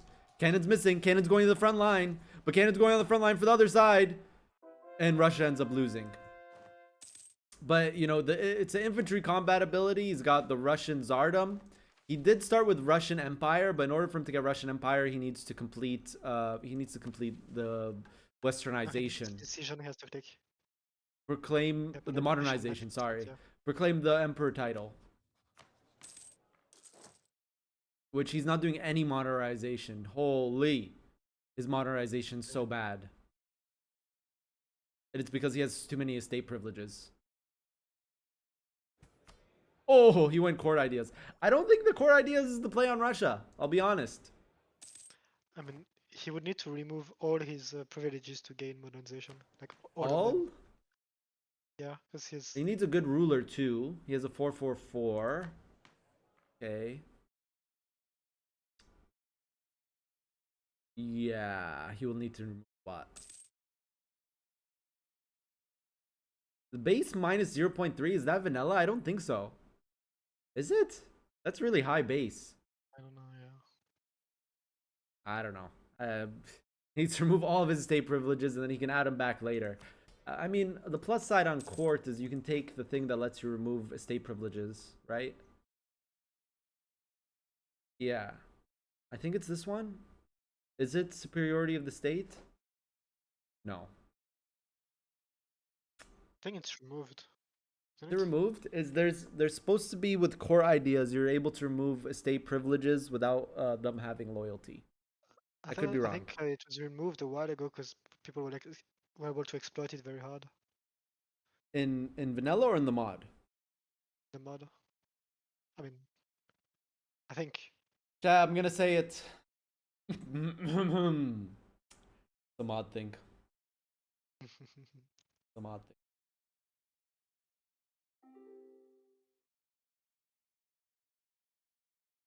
The police did this work. Look at this. The police did this work. It was bullying in the. Wait, dude, my brain is burning from that. Is that just me, or did he write I that think very incorrectly? It doesn't make sense. Yeah. Yeah. That sentence does not make sense. My brain was breaking. Ruthenia getting wrecked. He needs the French to save him. I mean, Ruthenia just can't win this war on his own. He's got 124k. He's half the force limit. He needs France here. But that means France is all the way here. Does someone exploit that France's army is here? I mean, it doesn't really do much. I mean, I guess it kills Ruthenia. But France can just move past your forts and go back home. Because it ignores zone of control. Who's gonna deck on him? I guess GB, but yeah. Yeah, I mean, GB did get bullied by France last session. France full occupied GB just to take max money war reps. That's like the definition of bullying in EU4 MP.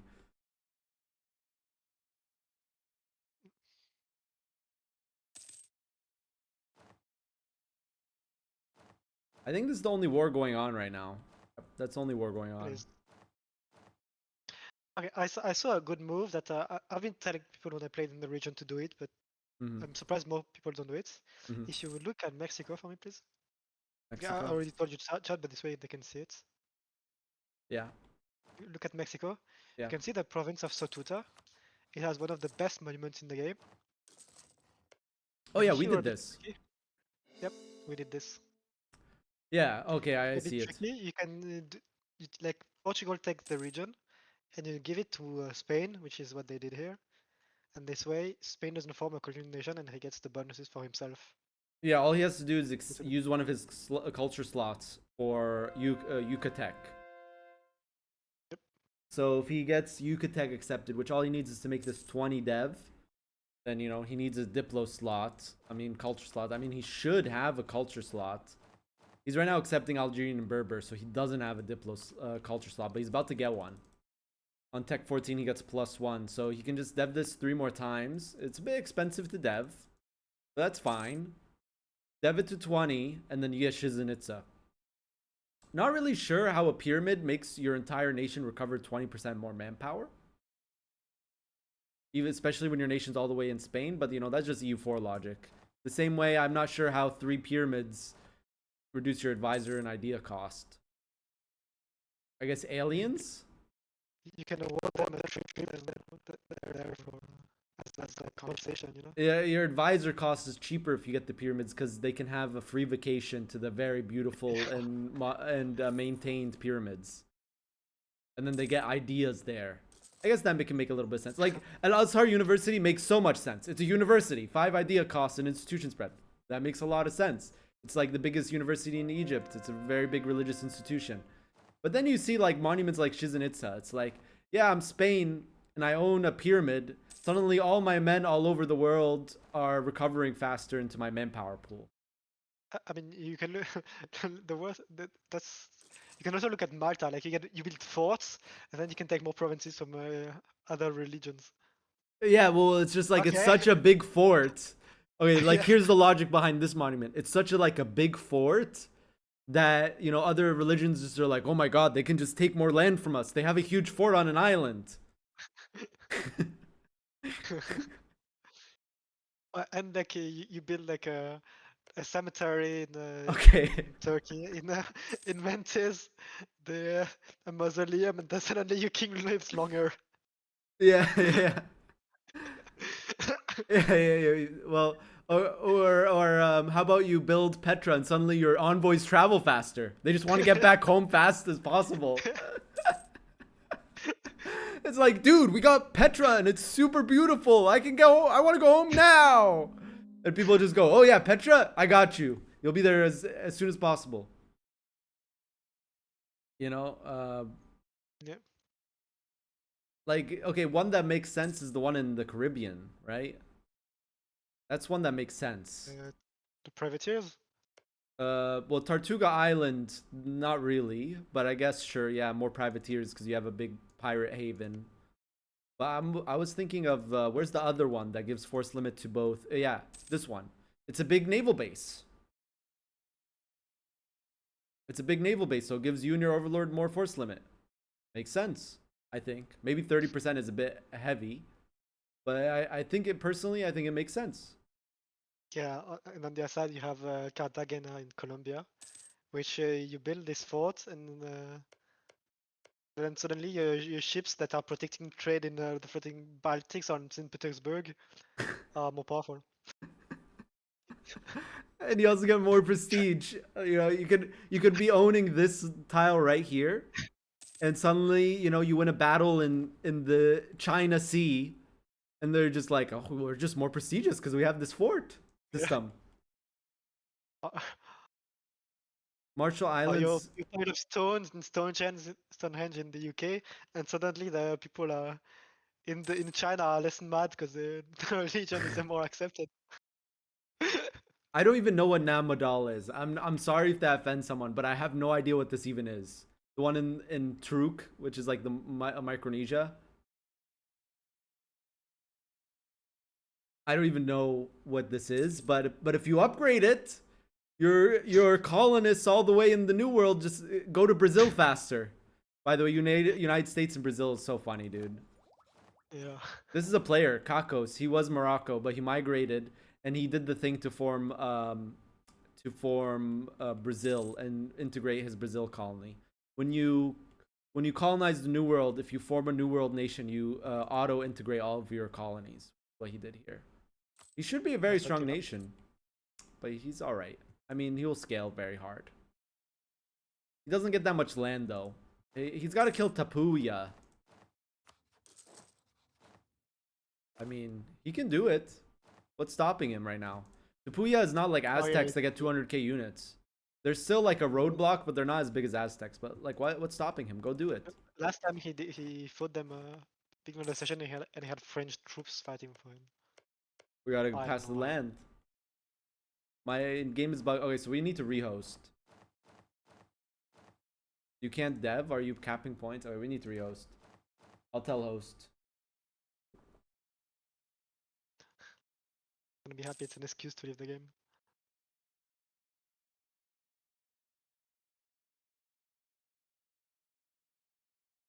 I have to find the host. Hey, can we? Yo, we need to rehost. Some people are bugged. They can't hit dev buttons or can't get advisors. I think we need to rehost. Are you there? You're muted if you.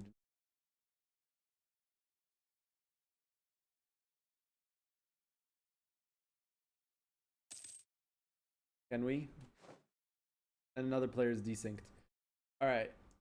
I'm gonna take a save. Maybe we should try my host chat. Let's try a Habibi host.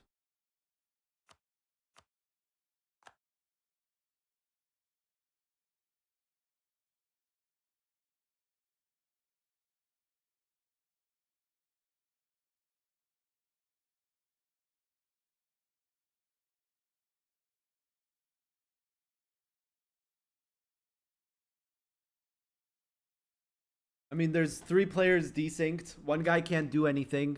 I think it's a rehost. we went a couple more months, we would have South African colony. Is it really that close? And do you have a player ready?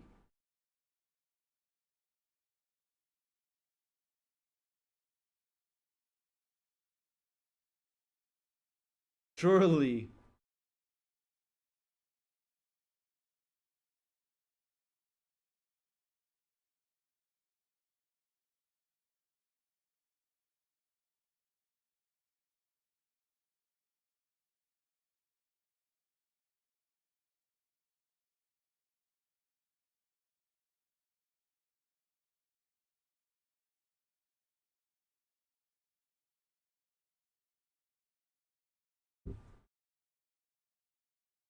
We don't? Okay, then we just rehost. Let's do Habibi rehost. Let's see how that goes. I need control.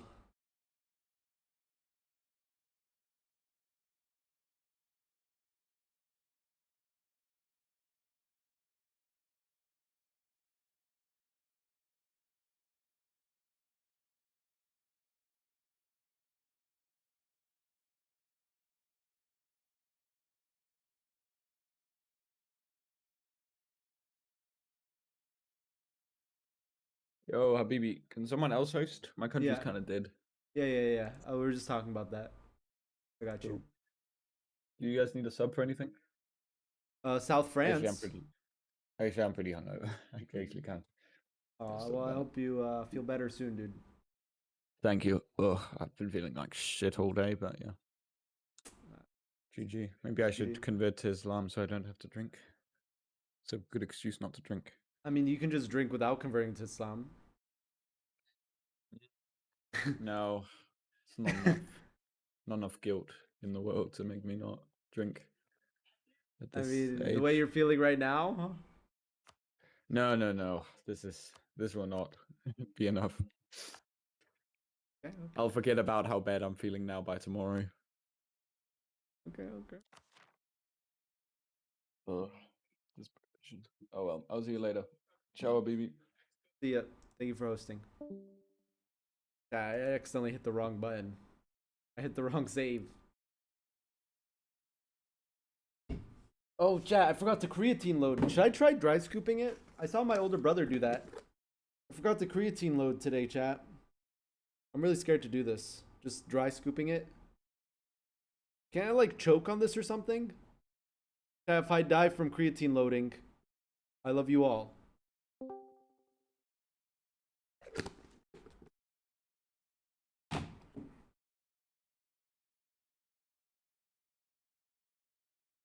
Habib, look at Eastern Europe, VC. The one just above us. It's all determinations, because determination keeps it's all getting banned. determination except diamond. Is there a cooldown on disbanding and remaking levies? No. And that was actually point of contention from some of the content creators, specifically Playmaker. But you do get less levies every time you disband and remake levies. You get access to less levies for a certain amount of time. Mainly because those pops die.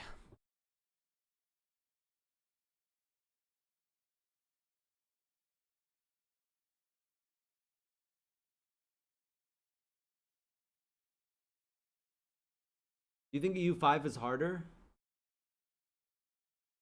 I don't know, dude. I feel like it's a bit easier. In some ways it's easier, in some ways it's harder. I'll say that.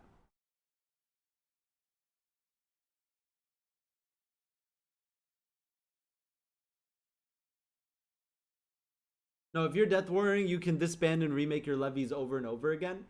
And what I've been told is that it is WAD working as designed, and you just get like a little bit of less each time. The reason why is that it's kind of like it comes with the idea with just recalling your levies over and over and over again. It's the fastest way to just depopulate your entire nation.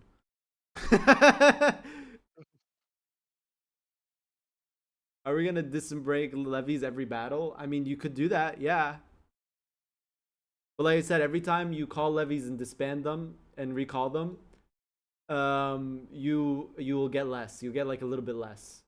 Like, you know, you'll start with 10k, starting as France. You get like 10k levies. You do a battle, you disband them, and then you recall them again. You'll be at 8.8k. You do a battle, you disband them, recall them again. You'll be at like 7.3k. You disband them, call them again. You'll be at like 6k. And every time you're losing like 5k pops, 6k pops, you're just wrong save. It's wrong save. Oh my god.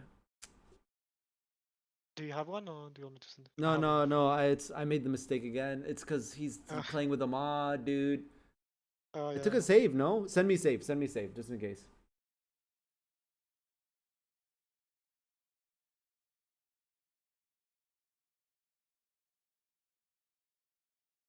Yeah, but if the other guy doesn't do it every battle, since levies don't reinforce. Yeah. I mean, there's not a lot of early game Death War scenarios that I would think you would slot players. The only one I can think of is the 100 Years War, but there's not a lot of like let's just say we do a EU5 slotting, right? I don't really see like when I'm thinking like, okay, we'll slot these nations. I can't like think on top of my head an Ottoman Mamluk situation except for Makes France, sense. England. I can host if needed, Habibi. I have the safe. Okay, host. What?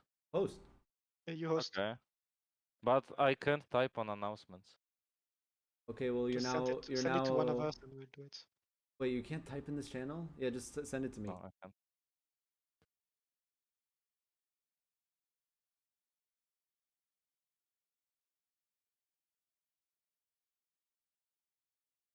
Turks versus Greeks. Would you slot both Byzantium and Ottomans? I guess you could. But I think that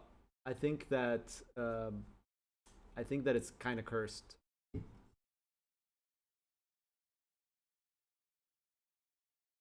I think it's really cursed. I sent it on Pivo, PM.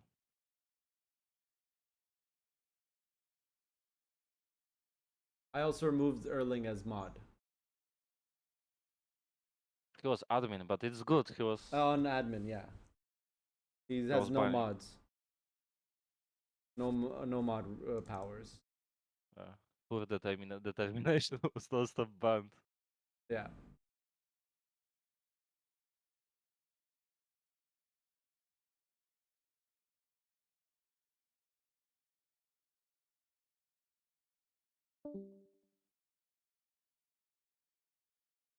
Yeah, I would have to like look at U5 and see what we would slot for our big game. Because like I said, the first on release, I want to do like a smaller lobby.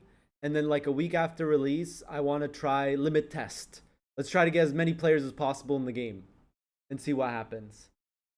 The reason why I don't want to do that on release is because I want to do like I don't want to do the day of release. I just have a stream on release day. And it's just us like desyncing and trying to get 80 players to play EU5 MP. I'll do that after the day of release. 130 slot roster. Jeez, dude. What the hell, man? What the Yeah, hell? this one just don't do a roster, and everyone who wants to join, like, just pick a nation and go. Yeah, but there's gonna be some cursed situation. Slowbot, thank you for the subs.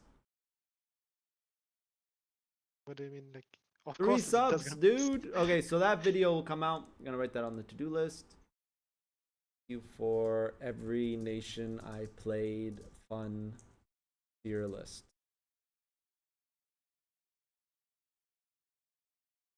And then we'll do our next sub goal right now.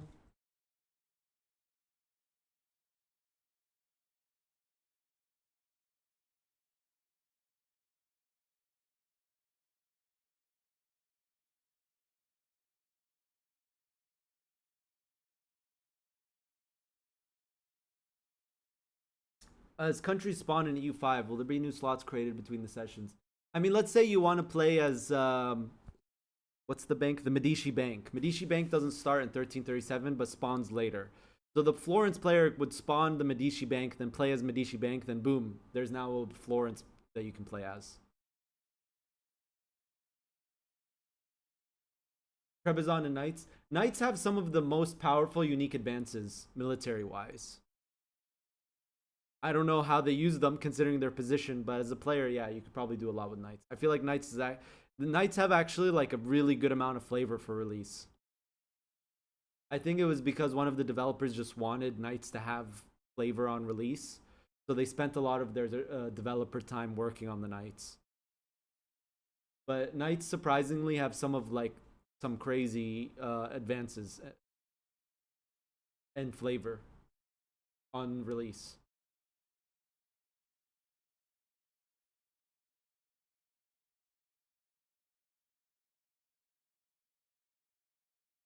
But about Greenland, Greenland is meant to depopulate and die.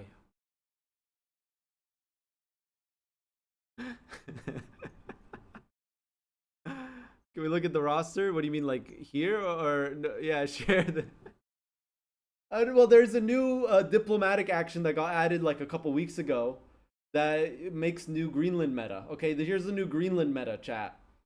So there's a new diplomatic action that you can invite settlers from other nations to come to your nation and settle your lands. It only gives you 200 pops over the course of 2 years. Okay, it gives you 240 pops because it's 10 pops a month for 2 years. Okay, but it is there and it costs 5 favors. So as Greenland, what you do is you just get favors with all of Europe, and then you just invite settlers from all of Europe to Greenland and gigapopulate Greenland. And then I don't know what you do from there, but that's a strat. That's a strat that you could definitely do in England as Greenland. I feel like that's a strat in all like really low pop nations. Is you get the 240 pops in 2 years, dude. That's like half a building. Do colonies exist in 1337? Yes. Yes, they do. You can make colonies, not colonial nations, but you can make a colonial charter in 1337. For example, Portugal can explore the Azores, and I think it's called Tyrrhenian Sea. What is the sea called? Sea of Azores, I guess. Where is the Tyrrhenian Sea? Maybe I'm thinking something. Med. Okay, I'm sorry. Yeah, no, I meant the Sea of Azores. They can explore the Azores day one because in 1337 the Azores is not colonized by Portugal. And then you can day one colonize the Azores. Not day one, maybe more like 10 years into the game after you fully explored the sea around the Azores and the islands of Azores. Yeah, I don't know why I was thinking this sea. Make it a colony slot and I'll play that. I mean, you can do that. As Portugal, you can make Azores a colonial nation. Don't know why you would do that, but you could. You could, chat. You could. Best colony experience ever. Yeah, you're just one, two, tiny three, colony. 4, 5. It's 5 locations, the Azores. Oh, giga. Yeah. Well, you can't see China in 1337 as Morocco. And also, there's diplomatic range in EU5, which doesn't exist in EU4, right? If you can see a nation in EU4, you can interact with them. EU5, there's diplomatic range, which increases advance. Yeah, and what you do as Azores is you would just get favors with all the AIs and populate the Azores with a myriad of cultures. And since you're a colony that's one province, you'd have high control. You go humanist values, and then you can giga assimilate. So you bring people to the Azores and giga assimilate them. There's no such thing as diplomats in the sense of EU4. You don't have like a diplomat. You have diplomats, which are basically like mana. They're kind of like mana, but you can increase them with a slider. Kind of. I say kind of like mana because it's not, but it's like you improve relations. It costs 1 diplomat. And then you have a diplomat generation, and while you're improving relations, you're using 0.05 diplomats. It's the same thing with like currying favors. It will cost you 1 diplomat to do the action, and then it will cost you 0.05 diplomats a month to maintain that action. And then you can have anywhere between like 0.2 diplomat generation to 1.5 diplo generation. There is diplo slots. It's called diplomatic capacity.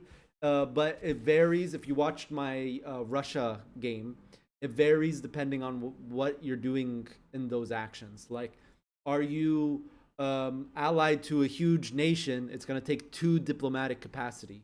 You have a big vassal, it's going to take like 1.6 diplomatic capacity. But a bunch of small vassals, each vassal will take like 0.3, 0.27. So you could get stuck not being able to send out diplomats for peace deals. Yes, if you have your slider low. Do we have everyone? I think we have everyone. Yeah, we can go. It's just Japan, no? Oh, Can we? There Japan, is no Japan, Japan Japan. and the Waiting robot nation. for Japan and robots. Habibi, what about the price of EU5 in Poland? Will they fix it? I think that's a Steam issue. They can change it, like the Paradox Interactive. I have no idea. That's not my department. Okay. It's time to put black flag. Have you ever played as one of the big unstable nations like Delhi, Yuan, Golden Horde, or do you think they're going to be player slots and MP or slotting them is better? I tried Golden Horde. Golden Horde is cancer to play, just because of it's really hard to maintain Horde legitimacy and like it's very easy to proc a Horde civil war as Golden Horde. Yuan I played and I think it's one of the best nations to play, not to play as Yuan, but to play as a Chinese successor state. The way Yuan works is that in like the first 10 years of the game, you get the or 20 years. I forget, but it's the historic date of the start of the Red Turban Rebellion. You get the Red Turban Rebellion. You can't dodge it. There's no possible chance to dodge the Red Turban Rebellion. You get the Red Turban Rebellion, and then as you get the Red Turban Rebellions, nations start and seceding from your nation, and every time a nation secedes from Yuan, you can play as them. Ming, the one that ends up winning the Red Turban Rebellion, is not one of the first nations to secede. It's actually like the 5th or 6th nation to secede from China. I think a total of like 12 nations secede from China, from Yuan. And then basically it becomes a free-for-all over China, where the Red Turban Rebellion, where you're just warring all the other Chinese states, trying to unify all of all of China. Then you have this action to integrate China very quickly. It costs money, but in China, money is not that big of a problem for the most part. If you know what you're doing, money is not that big of a problem. You can do an action through the Red Turban Rebellion actions, the situation actions, that lets you integrate full areas for money on a button click. So full integrations of areas, not provinces, areas. Boom. Costs a lot of money, but you do it. It's even worth taking the loans to do it because you just automatically integrate parts of China. Not only that, once you get the mandate, you get a giga amount of diplomatic of culture capacity, so you can accept all the Chinese cultures. What would you recommend playing EU5? I think like the main learner nations would be Hungary, Naples, Flanders. I think those are the 3 like learner nations in EU5. But in my opinion, you know, just like play what you think would be fun. I'd recommend Ottomans. I think Ottomans is actually in my part of what I do is also give difficulty ratings for nations. I gave Ottomans a very easy rating. From very easy to very hard, I gave it a very easy rating. I gave, just to give an example, I gave Golden Horde a very hard rating, and I gave Yuan a very hard rating. But Yuan is very hard, not because of like, it's hard to maintain being Yuan and holding all of China, because you have a bunch of debuffs that basically make it almost impossible. It makes it impossible for the AI, but it makes it very difficult for the player to maintain control over China and win the Red Turban Rebellion. I haven't played Greenland, so I can't give it a rating. I gave Eubids a very hard. I gave Granada hard, not very hard. I gave Hungary an easy rating. I gave Naples also an easy rating. I gave Ashikaga Shogunate a hard rating. Do we start without Japan? Where is this guy? I don't know who plays it. No I one don't- knows. The roster's so hard to follow, dude. I have no idea who's who. Just go. He'll probably hot Okay. join. What do you You think played Alligator Belize? Castile busted way too many pops? I think Castile is one of the strongest nations, but I gave Castile a medium rating. I give Poland a hard rating, believe it or not. Poland's actually a very tough nation to play for beginners. It's the best. It's probably one of the more rewarding nations to play, though. Did you play 71 Biz? subs. Thank you for the sub. Did I play Biz? I haven't played Biz yet. Nope. Okay. 'Cause I heard people saying it was OP. From what I've seen and heard and looked at saves, it's not that hard. I would probably, in my rating system, get a medium. Have I played an American nation? Nope. Haven't played an American nation yet. Will You the gotta menus be understand, okay? well, before I give a nation a rating, I play at least 200 years on that nation. So, you know, given that, it's very hard for me to like give all the ratings. Let me pull up what I gave the ratings, what everything I gave a rating for. Let me pull that up for chat. So I need to at least play 200 years before I give a nation a rating. And that rating system goes into the rating system that you see. The rating system that you see in game is determined by developers and testers, and then we make like basically we take the averages of all of the ratings from multiple people because everyone has their own scale, and then we take the average, and then that's the difficulty rating that you see when you select that nation, because nations have like a difficulty rating when you open them up, when you open the game. Actually, I don't know if that's a feature anymore, but last time I checked, it is. It might not, chat. I actually don't know.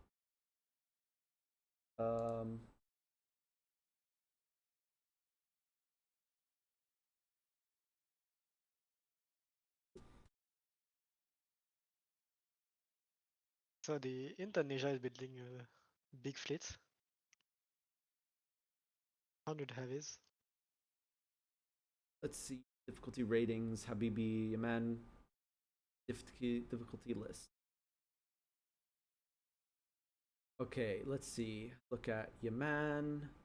Okay, England I gave normal difficulty. France I gave easy difficulty. Castile I gave normal difficulty. Ottomans I gave very easy difficulty. Muscovy I gave a normal difficulty. Yuan I gave a very hard difficulty. Poland I gave a hard difficulty. Portugal I gave a very easy difficulty. There were some changes though that got made that made it a little bit tougher, and then some changes, so that might change, but I still think it's a very easy. Sweden I gave an easy rating. Rome, Byzantium I didn't give a rating. Hungary I gave a very easy rating. Mamluks I gave a normal difficulty rating. Bohemia I gave an easy difficulty rating. Genoa I didn't do Genoa, that's someone else. Goryeo, Korea I gave an easy difficulty rating. Vijayanagar I gave a normal difficulty rating. Naples I gave an easy difficulty rating. Knights Hospitaller I gave a very hard difficulty rating. Has a lot of flavor, a lot of content, a lot of advances. Some very strong, but it's still very hard to start. The Ubids I gave a very hard difficulty rating. Just Beyliks in general that are not Ottomans I give a normal difficulty rating, just because you don't start as the strongest Turk. So you need to do some maneuvers in order to become the strongest Turk, and then it becomes easy just like Ottomans. But you also don't get some buffs the Ottomans get. So Granada I gave a hard rating. Other people gave it a very hard rating, but I gave it a hard rating. Japan, Ashikaga, I gave a medium difficulty rating, and then I gave all other clans a hard rating. Persia region, I gave a very hard. There's a nation that I played in Persia, but I gave it a very hard difficulty rating. I forget which one because that was early on. But of course, that could have changed since I gave it that rating. Which country did I test was the hardest? I think Ayyubids was very difficult for a lot of reasons. I think if you look at all of the things that are in EU5, okay, if you're trying to just maintain China as yuan, that was very difficult. I tried doing that. It's very difficult, requires a lot of planning, requires a lot of money stacking using mercs because your levies basically stop working as yuan. But of course, it could have changed since the time I played yuan. When I did that, that was all the way back in July. But the nation that I played all the way up to 1650 and was the hardest was the Ayyubids. It was one of the most rewarding campaigns ever. But to just put it in perspective, Ayyubids starts with all of its nations bigger than it.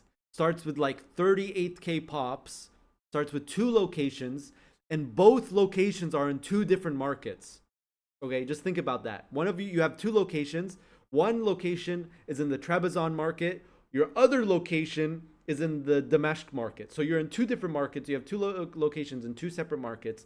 Both of them have low market access. So that means all of your buildings are not have low output. All of your RGOs have very low base tax because you have low market access. And the nation to your south just immediately wants to kill you. And getting Mamluks to ally you takes a long time. So there was like, basically I reloaded 10 times before I didn't get fully annexed right away. But once you get the ball rolling, what you need, and you also, both of your locations are rural locations. That means you can't build any urban buildings. You can't make your own market center day one because you don't have the money and you don't have an urban location. You can't make marketplaces, so you can't get access to more trade goods and more stuff. You're basically at the mercy of whatever is going on to the people that control the two markets you're in. And you, to your right is a huge blob, and to your left is a huge blob. But once I got the ball rolling, that nation was so much fun. But definitely Ubids was the hardest nation that I play tested, and I had a lot of fun playing it, despite that nation having basically no unique flavor. Portugal's in a war, player war. Another colonial war. Britain this time attacks. Britain conquest of Americas, and he's trying to wipe peace to Portugal. Does Portugal accept? He's not accepting. He's not accepting 2 peace deal sent.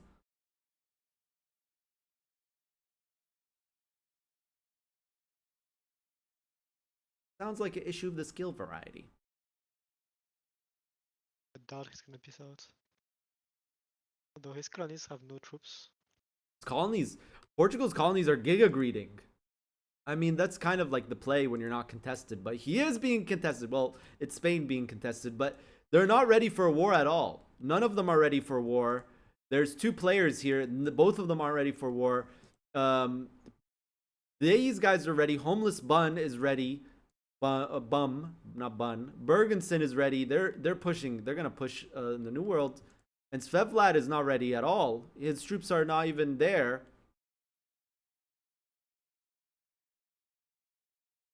Yeah, Svevladia bought this off of US. Does he have a player here? He doesn't have a player here even.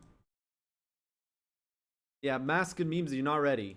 So this is a colonial war, a real colonial war here. This is the only player war that's going on.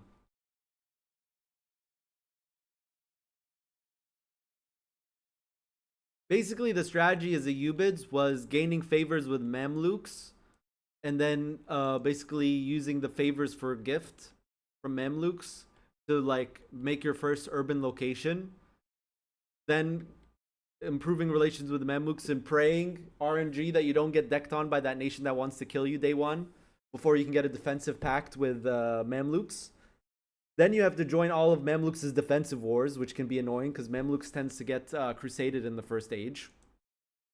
So you have to fight crusades with Mamluks. And then once you get enough money, you either get giga lucky and get a parliament issue to turn your capital into a town, promote urbanization parliament issue, make it into a town, then make your own market so you finally have your own market center and you don't have 0 market access. And then from there you can kind of start getting some things going.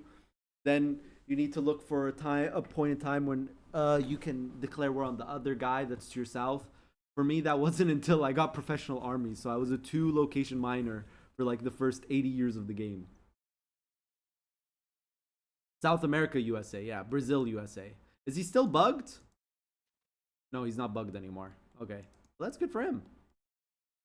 I guess the Rio saved him.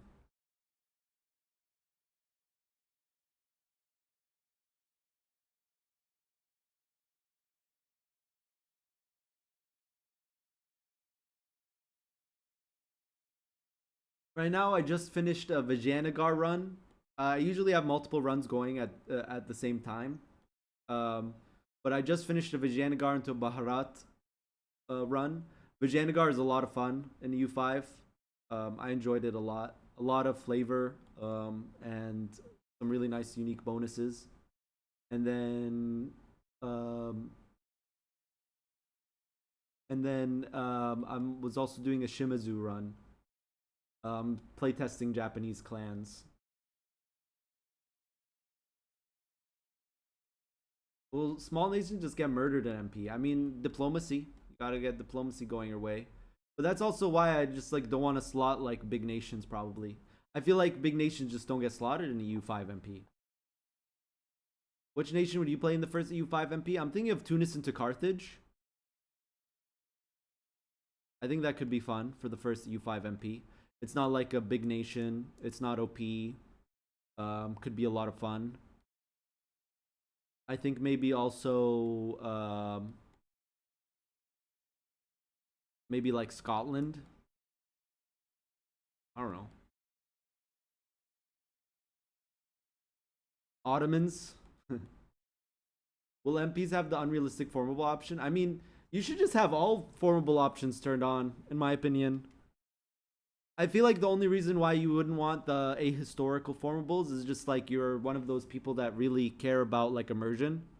I was never one of those people that cared a lot about immersion, but I know a lot of people exist in the grand strategy sphere. Like there's some people that really care about immersion. I was never one of those people.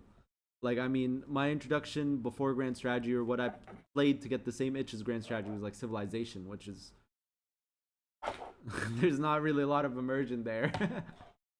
It's like strategy and playing game, you know. It never really was about immersion for me. Yes, formables do give stuff. Watch my YouTube short that I released today on the Europe Universalis channel. Formables give events and unique advances. That's what formables do. And the way the formables work in EU5 is there's 5 tiers. 5 tiers of formable. You can only form 1 nation per tier, but most people will barely even form 1, if at all. Some nations just don't have a formable. And as far as I'm aware, there's no way to change your primary culture without releasing and playing as a vassal, a historical vassal.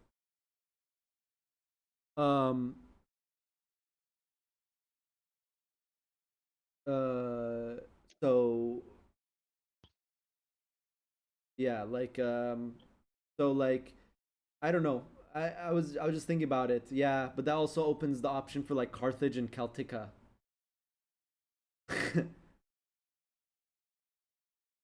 Yeah, the forming 10 billion nations is not possible in EU5. The max you can form is 5, and I can't think of any nation that can even do all 5. The most I can think about is Naples forming 2 Sicilies, then forming Italy, then forming Roman Empire, which is 4 different nations, 3 formables. But if you do that, you'll have Naples unique advances and events, then 2 Sicily unique advances and events. Actually, I don't think 2 Sicilies gives any unique advances. I think maybe it does. I actually don't know. I think 2 Sicilies, maybe. I actually don't know. But then you would get 2 Sicilies, then you'd get Italy unique advances and events. And then if you form Rome, you'd get Roman unique advances. So you'd get all of them. Because the requirement for advances are if you are that nation or you were that nation before. But you can't, as far as I'm aware, you can't culture shift. And releasing a vassal and forming, playing as, you don't get those previous advances. Gron. I mean, if you've been following the Tinto talks, formables are not like really a big focus of EU5. And that is like on by design. You're not really, most nations don't have formables, and that's as intended. You can form Europe in EU5, and it is considered a fantasy nation. Yeah, there's a dev diary about fantasy nation formables as well. There was like Carthage, Celtica, Roman Empire, Europa. But yeah, you can form Europe as a fantasy formable. But like I said, I don't mind fantasy formables in EU5 because thinking about it, Celtica can only be formed by like nations with like the Celtic culture group. So it's not like you can form Celtica as like England. I think people misinterpret fantasy because when you say, oh, Roman Empire is a fantasy formable, I think it's just like out of the realm of possibility given the time span. I don't know. Do you guys think the Roman Empire historically could have happened, reformed historically? I don't know.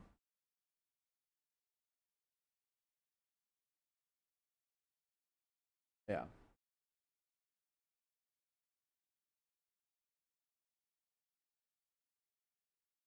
Yeah.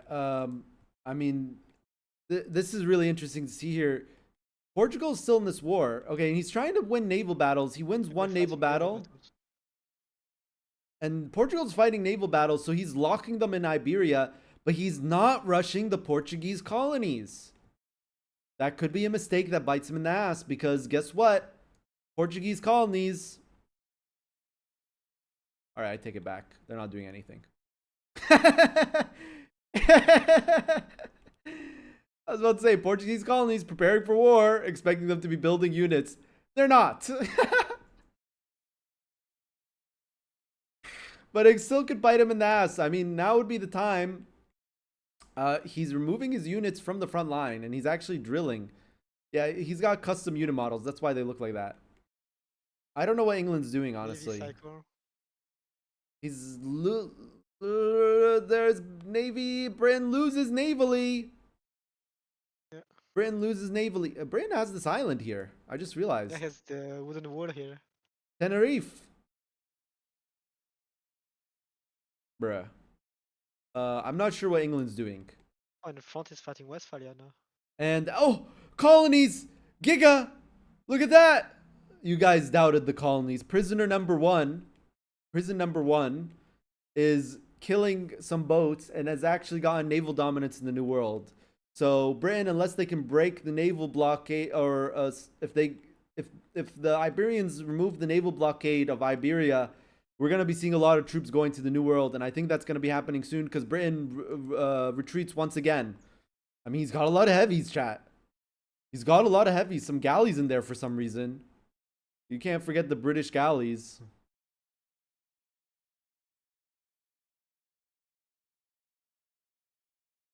One thing I like about EU5 is light ships aren't completely useless in naval battles because of the way the new combat system works. Basically, light ships work like a screen in Hoi 4, so they're actually pretty good in naval battles. Like having a mix of light ships and heavy ships is good. Theoretically, I haven't tested against a player. Realistically speaking, knowing Paradox players, people in MP are gonna find a meta that's not intended, and that's gonna be the meta. I replied to some. There's the dev diary on military and combat that was posted on the Paradox forums last Thursday.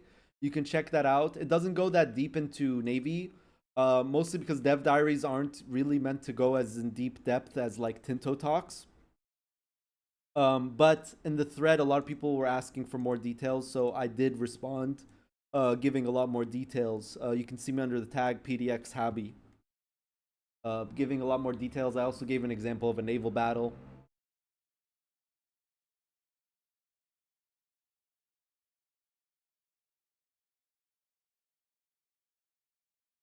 How's that possible? Well, if you have player on colonies, they can take land from peace deal and colonize outside of their colonial zone, which is why we generally have as a rule in EU4 MP is that you can't colonize out of your colonial region.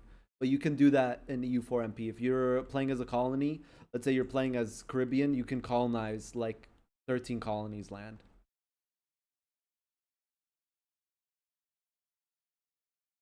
England back at home, Great Britain back at home. He sent back his entire fleet. He got pushed back from Iberia. Now we should be seeing some movement. I need more movement. I need more movement. Play the ninja clip. I don't see enough movement. They're not moving at all. What is going on in this war, dude? France is getting slaughtered. Where? Oh, France is fighting a war, real war against Westphalia. No one coming to the aid of the French in Westphalia. He's destroying here. Oh my god, 3-1 casualties. Okay, well this is the thing. France started the war with no manpower. Wait, why does he have no? Probably because he was fighting in Russia. Wait, did he? It was a while ago. Do we give Oh, another chance for the cats to join? yeah, one last chance. Okay, so I'm letting him hot join.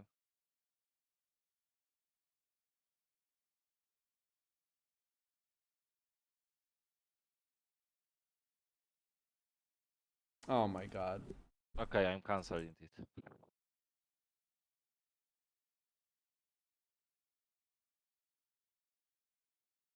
Calling that guy Clanker is diabolical. But yeah, this is what we talked about when France is facing like a full frontline army that has multiple cannon stacks, is on your border. The zone of control doesn't really come into that much of a play here. It does not. Quick look at the great powers list because you asked kindly. You didn't say please, but still. In my head, it came out kindly. So I really question his ID choice. Great Britain's not even in the GP's list, and he's fighting Slovakia and Portugal. I think if he gets this naval, if he, okay, well, he's brought his navy back. What I was gonna say is if, oh, and Svevladia's brought troops. It's cooked, chat. I was gonna say once Portugal, the colonies, and the colonies are building troops too. Once Portugal, colonies, and Spain come to New World, this GB is cooked. This GB is cooked. He lost navally, and his whole strategy was maintaining naval dominance so he can just dominate in the New World. But he doesn't push the colonies while they had no troops. He could have went to Mexico and sieged down all of North Mexico because there's no forts. Could even sieged his capital. Decided not to do that. Lost navally. I mean, he's winning now. But he had to go repair his ships, which gave the opportunity for Svevladia to come with 80k troops. And his colony decked on the native during this war. Huh? What? Huh? What? That's a And how are player the too. natives allied? They're allied to Blackfoot. What? And he's got America here? Wait, what is America doing? He's doing a show strength on Blackfoot. This is Brazil America, by the way, chat. Yeah, colonies have this right here in this mod, Native Kingdom, which gives them a bunch of money, 75 flat manpower, 65 land force limit. Also gives them all power cost minus 30. It's a mod thing. It's a mod thing. It's basically to make New World nations like a roadblock, so they can't just be free conquered and just free land for whoever gets there first. Because the way that it is in vanilla, if you watch my Portugal vanilla campaign, is that it's just like a race to kill those AIs, and then you just have giga colonies. And what date is it normal to see all of New World colonized? About like 1610, 1620. You just see all of New World colonized. Yeah, in vanilla, natives are just about eating as fast as possible. This mod stops that by giving them this. Multiplayer is way earlier. Like 1550 should basically have everything. Yeah, they have this. It's a mod thing. It's a mod thing. It basically makes it so native nations are a roadblock instead of just free land. But this was a blunder because, look, Cherokee has 50,000 troops, 114,000 manpower, and Cancer, that's just the name of the colony. I don't know who gives these kind of names, has 18,000 troops. What are colonies doing in this lobby? I mean, the funny thing with this native, they also have ignore zone of control. So, yep. Yeah. And he's not at war with the Overlord. Yeah. So, yep. And cooked. Yeah. Yeah, that's from Hash MP. That's from Hash MP. That's a Hash MP thing. The Giga. And Portugal pieces out? Okay, Portugal pieces out against. So it's now just Svevladia against Great Britain, but that was after Svevladia was able to get to the New World. That's cooked.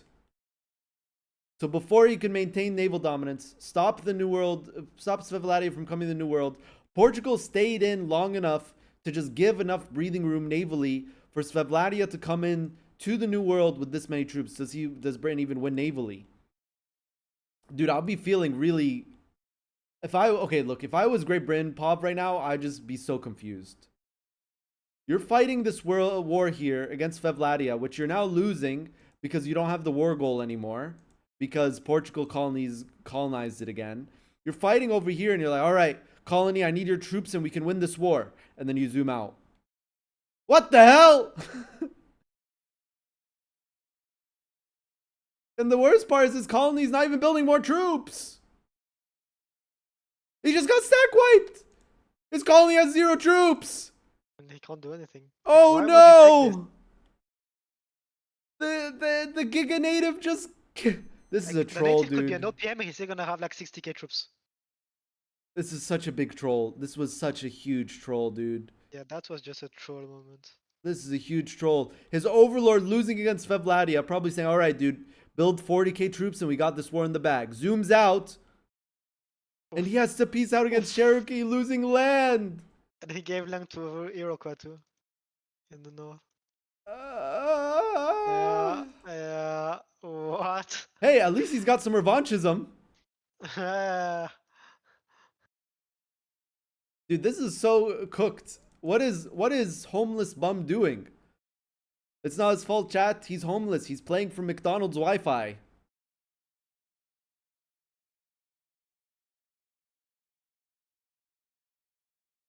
Yeah, AI tends to be pretty like nice in peace deals, you know? If this was a player, they would have taken more. But it's AI, France has the bug I always have when I played France. which is All his troops, every single battle, the troops are gonna retreat to Amsterdam. oh yeah, dude. Yeah. So hope you don't lose all the force collecting it, because otherwise they're gonna retreat all the France force. is about to lose, They're gonna dude. be stuck there. France is about to lose here. I mean, I don't know what you expected he with have- Westphalia when you took all of his possible coast. Look at this player map mode real quick. And I really question, how does he? Look at this Yeah, war this right France here. is- I mean, Ben, this, it's a bad moment. Let's just put it that way.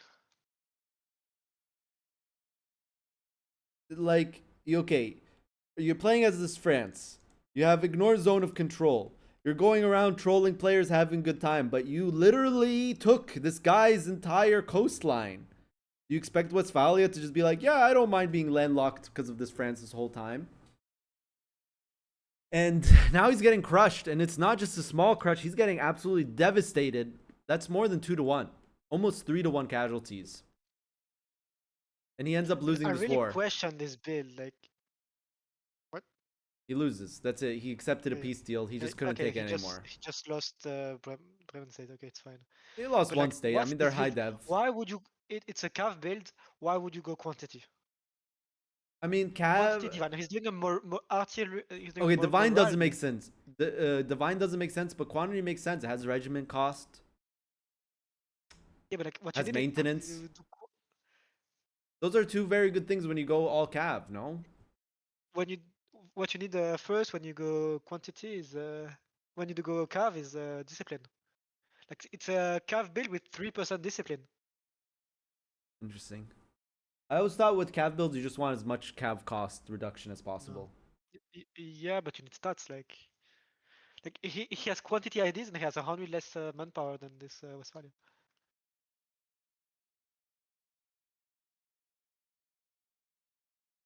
I don't know. I think quantity IDs are bait. Probably. The only thing like manpower and force limit is nothing burger. Like it doesn't do anything. But the Probably only is thing a build regiment issue, on cost. yeah. I mean, you can do Regiment go on cost more is Cav stuff. It's not Quality, worth the entire stuff. quality, aristocratic. Quality, offensive, or Yeah, even I think offensive. offensive. Yeah. Yeah. What's the stratagem for offensive? With the Cav build, Wing to SARS. Yeah, I guess you're right. Max General Shock. I guess, yeah, well, you want to go offensive ideas when you have Max General Shock. Offensive or Aristo, yeah. Aristo is more cav ratio. He still has no manpower, dude. He's been on like low manpower for so long.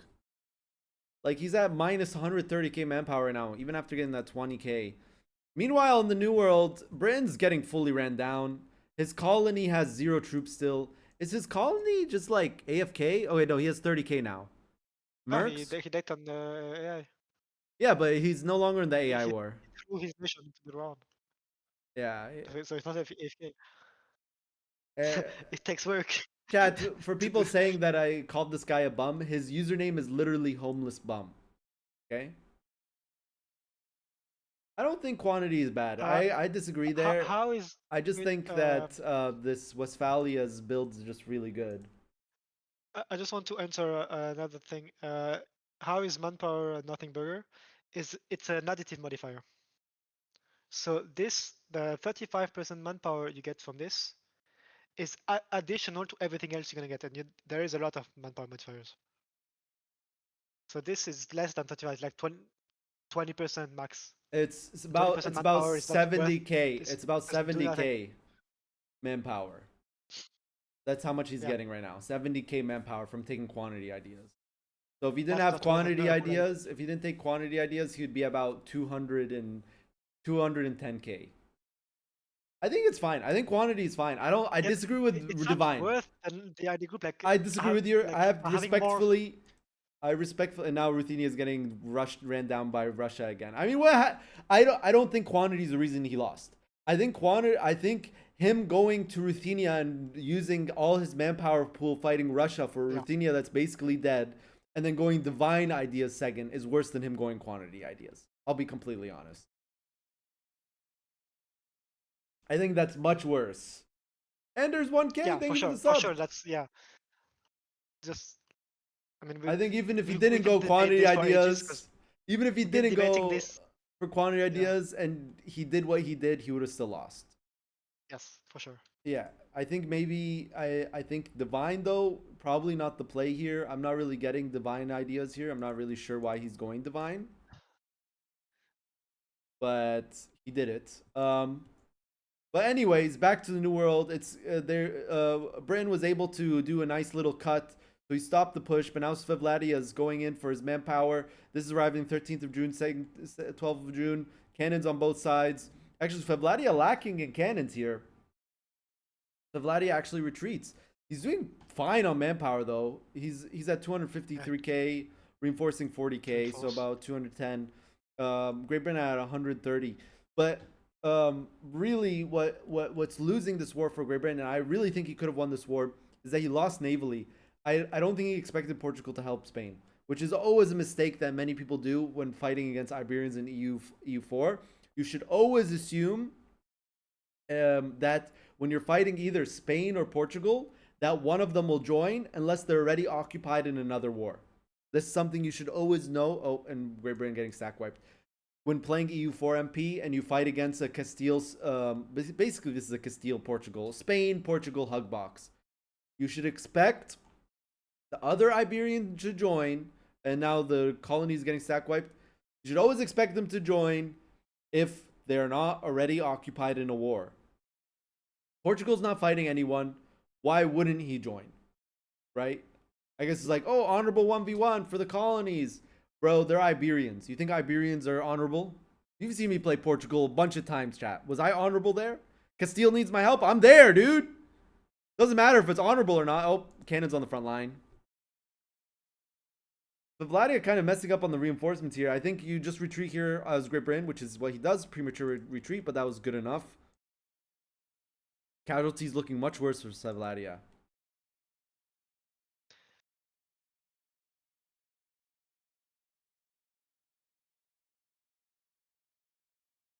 La Policia is just trying to play world police. Yeah, I mean, it makes sense in his name and with his idea build.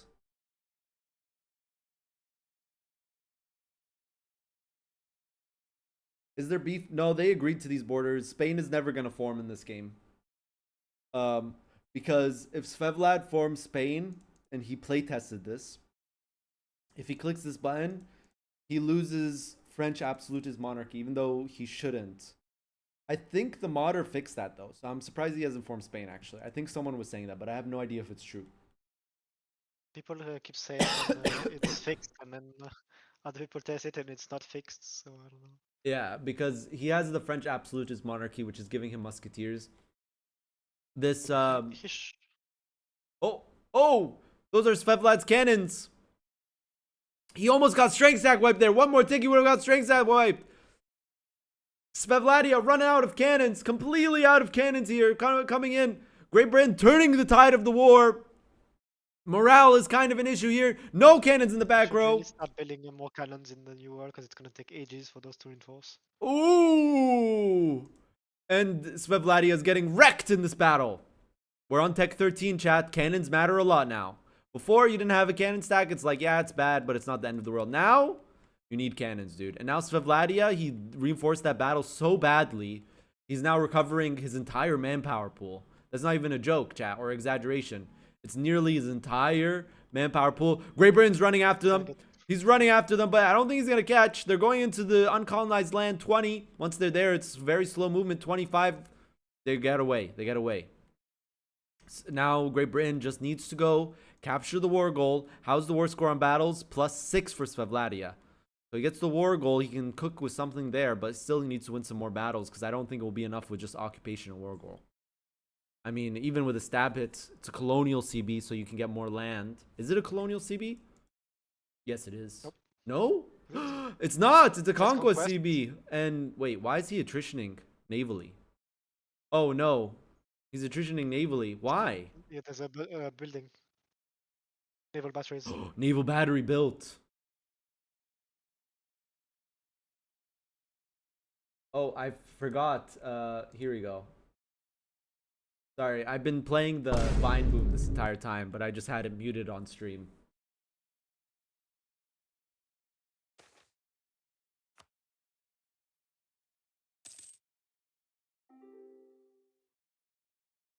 Enforce. Oh, Ruthenia is dead. And meanwhile, with Ruthenia, without the help What? of France, he's dead. It was an France enforce. takes on the US. What? For what? French conquest of Habibidi. City. Where? Oh, it's probably a fake war, right? Wait. Why does America own part of Canada? This has got to be a fake war, Sure. right? I see no French troops here. And France is not mobilizing to the New World. And if he decked, I think this is a fake world. Yeah, he's selling it. It was a fake war. Is the United States colonizing for other people and selling it? Something's That'd be going cool. on there. Because that's the second time he's done that. He paid me money Yeah, to colonize for him. Because look, Yeah. he still has 2 provinces in the very east, and he's colonizing Yep. in west. All right. So this guy is a colonial slave on the United States. Yeah, colonize for me and then I'll buy it from you. Bro, Oh, you yeah, 'cause haven't he has even. the plus a million settlers. Oh, yeah. Yeah, 200 per year. Yeah. He giga colonizes. I forgot about that. No, it's smart actually. Colonial slave. I mean, without any settlers, new settlers, he makes a colony in five years. With settlers, he probably makes a new colony every 3-4 years. That's so fast. That's actually so fast. Yeah, how much did you get, Kakos, to do that? I hope it's worth, because you're paying 2 ducats. Actually, wait, how much is he? Naval battle. Let me quickly check while that's going on, because battles take months in U4.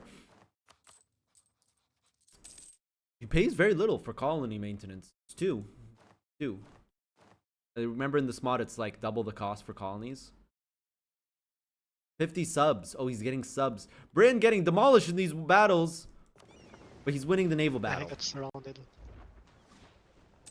A lot of cut plays here. The important thing in this war, though, is the manpower. Britain's reinforcing 30k with 120k in the pool. Svevladia is reinforcing 80k with 135k in the pool. So manpower looking better for Great Britain. And keep in mind, Great Britain, he has the 20% manpower regiment usage. This is very powerful. That means that every 1k stack only uses 800 manpower. I don't know how that works. Like, I get how it works gameplay wise, but like, how does that work in real life? Oh.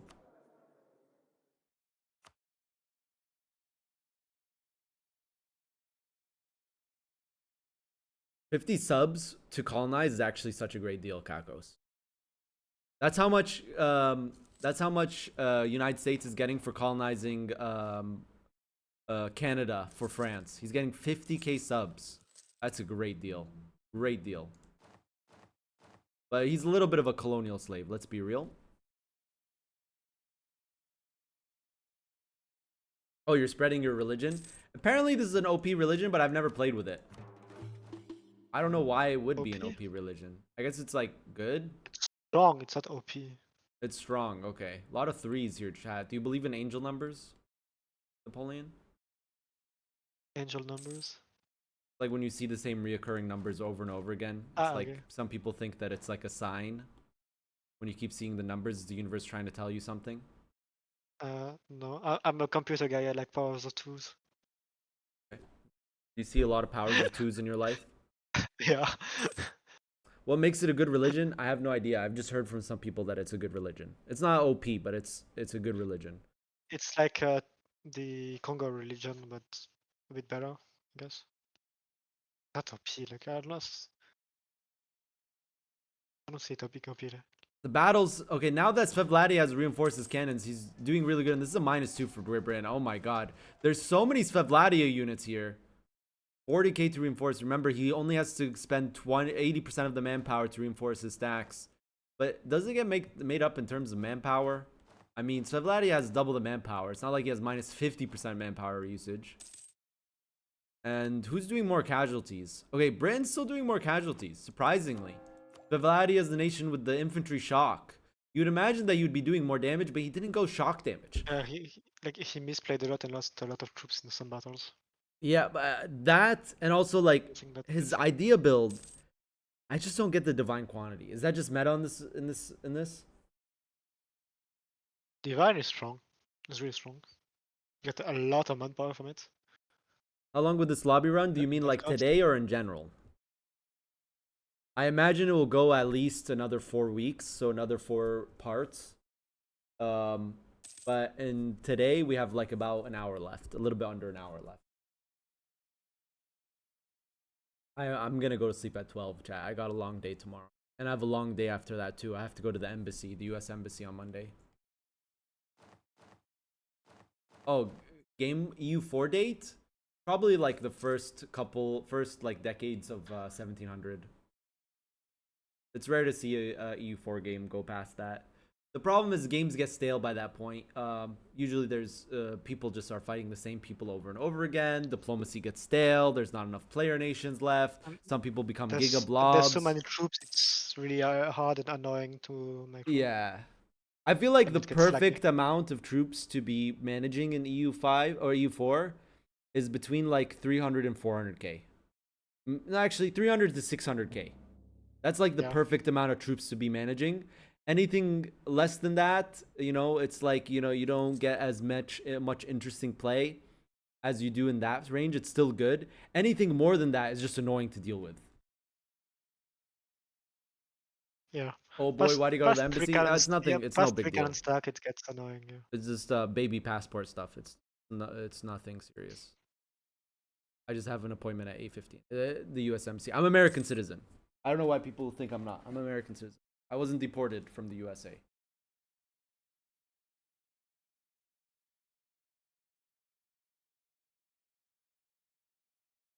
Here's a fun fact. When you get a baby passport, it's valid for 5 years. That means if you get a baby passport when they're 3 months old and they're 4.5, you can still use the same passport for the 4.5-year-old. I feel like babies change a lot just in the first year of their life. Yeah, embassies are pretty locked down. It takes 30 minutes to go through the security in the US embassy here in Lebanon. That's what they say. They say arrive 30 minutes before your appointment, so you have at least you have 30 minutes to go through security.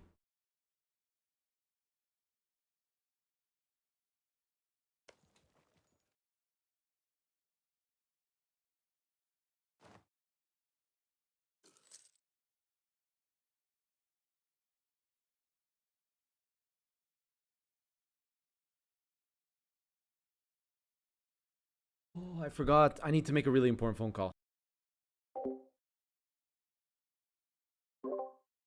Watch these battles, chat. I need to make this really, really important phone call.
That call was to book a taxi.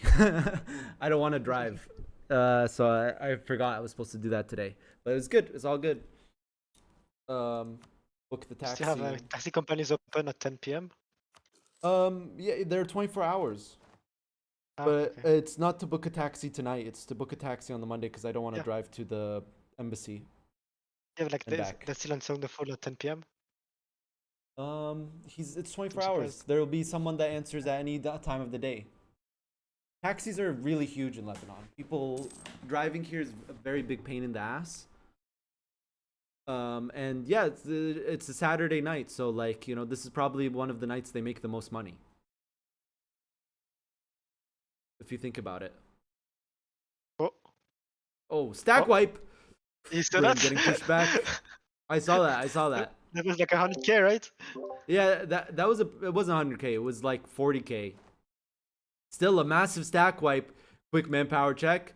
Okay, dude, this is actually Yeah, huge. GP's The getting manpower stab hit. I can't see the usage. piece deal, but he's getting stab it. He's getting stab hitted. Okay, so he's not gonna GG lose his losing colony stab. off this, but his colony is definitely weaker after losing to Cherokee.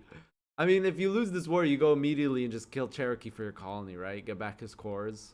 Yeah, I mean, if What you else is even gonna if you do? lose it, you Going in low don't. morale. Wait, Svevladia has no troops nearby. All right, he's got to run down to Kalusa. Why did he make the CB Kalusa? A lot of mistakes here. Bergenson's not usually someone that makes mistakes like this. What's going on?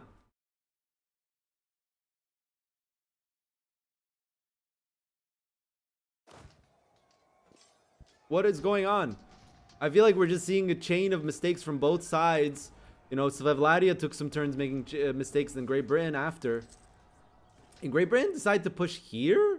Okay, I think that was a bit of a panic. 'Cause No, he because went the low other morale. one is a march with the river, so it's -2. Oh, yeah, you're right. I mean, well, at least unoccupy your territory so you stop getting stab hitted, right? I mean, or you just get stab hitted for maximum your war rep, so it's just like you didn't lose much from this war. I don't know. It's a really Yeah, I difficult understand why situation he because it's not refused. connected. I would just accept the peace deal, the stab it. Okay, let's take a quick look at the cults. United States came in to show us why this is a strong religion. Okay, so this is the Al Shiriga religion, which is the Australian Aboriginal religion. I've never used it, but I've heard it's strong. 5% shock damage received, 1 dip rep. That's all right. Okay, for cults, you get national unrest -2. Okay, construction cost -10, dev cost -5. Pretty good. Morale of armies 10, movement speed +5. Pretty good. Discipline +5, prestige from land battles +10. Pretty good. Colonists and global settlers, pretty good. Missionary strength, pretty decent. Shipbuilding time, naval combat off owned coast +1. That's really good. They have wooden wall. Just for picking the Janku sisters. Kwezi gives 10 dev cost. Okay, some of these are just like oh, you gain new cults. Ah, so he's gained Stuff some you new cults. choose. Dev cost. It's like the Congo region. You Malaria, choose goods this when you have a produced. new ruler. Ah, look at that. Okay, so it's pretty nice. It's not OP, but there's some pretty nice stuff here. 10 dev cost, or you can choose 5 dev cost and 10 construction cost. You can choose 10 morale. You can choose 5 discipline. It's a either or. 10 goods produced. Colonist. Colonize faster. I get it. I get it. Wouldn't say it's OP, but pretty good religion.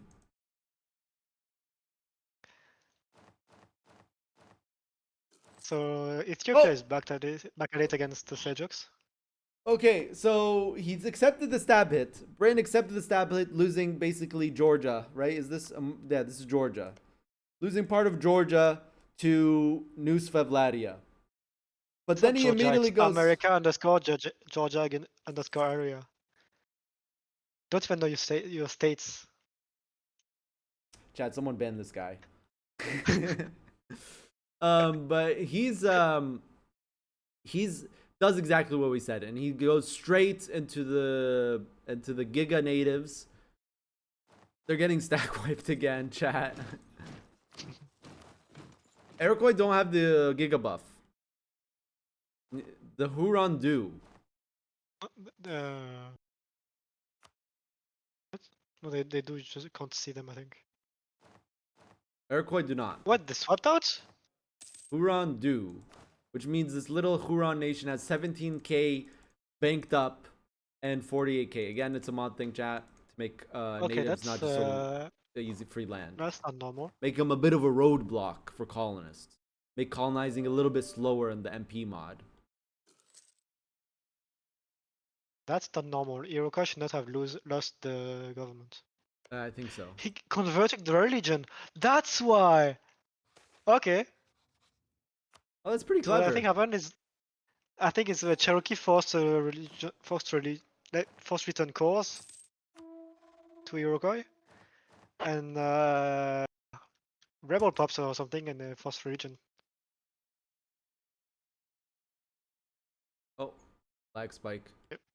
Meanwhile, war, another war. Oh, it's Yeah, round nuclear 2. war. It's round 2 between Yemen and Neo-Seljuk, but this time Neo-Seljuk has more manpower because he didn't just fight Orisa. Is Orisa getting involved in this war? No. Instead, it's again the tag team of Burgundian system with 20k Americans running in the middle of Africa. Congo Stack and wipe. Ethiopia olds. Ooh, stack wipe happened there. In Yanbu. Yenbu. Yenbu. Yenbu. Yenbu. Yenbu.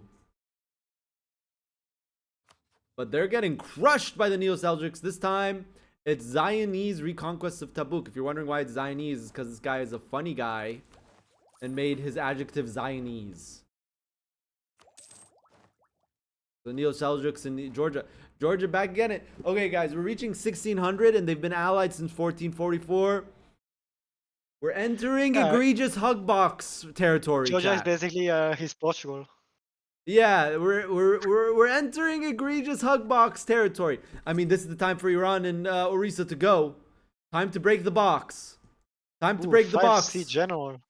I like it. Iran, now's your time. Iran and Orisa, now's your time. Break the hug box. Destroy the number 1 GP. Or even Bukhara coming in 1v1. But Bukhara is fine. Like, why would he expand into more Persia and India when he's like expanding into China? He'd rather get the one state that Iran has in his node. If Yeah, someone what? doesn't deal with this Neo-Seljuk soon, this might not be looking good for lobby health. That's all I'm saying. I mean, Iran, I think, has the best excuse to join this with Orisa. Orisa and Iran have a lot to gain from Neo-Seljuk. Bukhara, I feel like less so. I disagree there, Megadwarf. I feel like Orisa and Iran have more to gain from fighting Neo-Seljuks. Bukhara less so because he can still expand into China. But you know, maybe he's afraid that a human wave doctrine will join a war if he continues in China. But I don't know. Do diplomacy, figure out what's going on. And they push back from Mecca. They hold Mecca. Wait, what religion is Ethiopia? Why is everyone Vajrayana? Is Vajrayana really just like that good of a religion? Chat, It's did we really learn good. this? Bro, it's 5 discipline, 5 10 morale. dev cost, 5 10 morale, dev 5 cost. discipline. 5 morale, 5 discipline, 10 dev cost. I guess in Yeah, the it's mod, really good. I guess in the mod it's the best religion. Because the mod nerfs all the OP religions.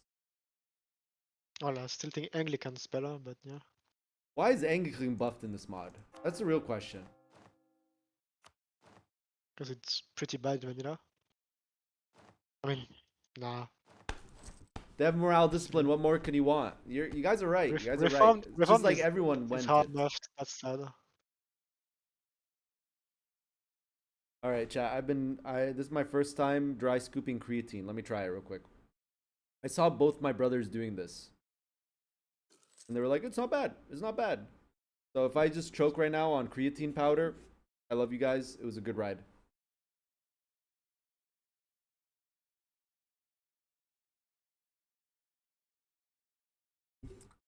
How did they do that? I just got Pepsi all over my shirt. Actually, it's not Pepsi. It's Kinza Cola. BDS chat. I don't drink Pepsi. I drink Kinza Cola. It says there, Kinza in Arabic. It says also here in English. Ugh. Ugh. Ugh. It doesn't taste bad, but I just didn't enjoy that. Like, it has literally no taste. They were right.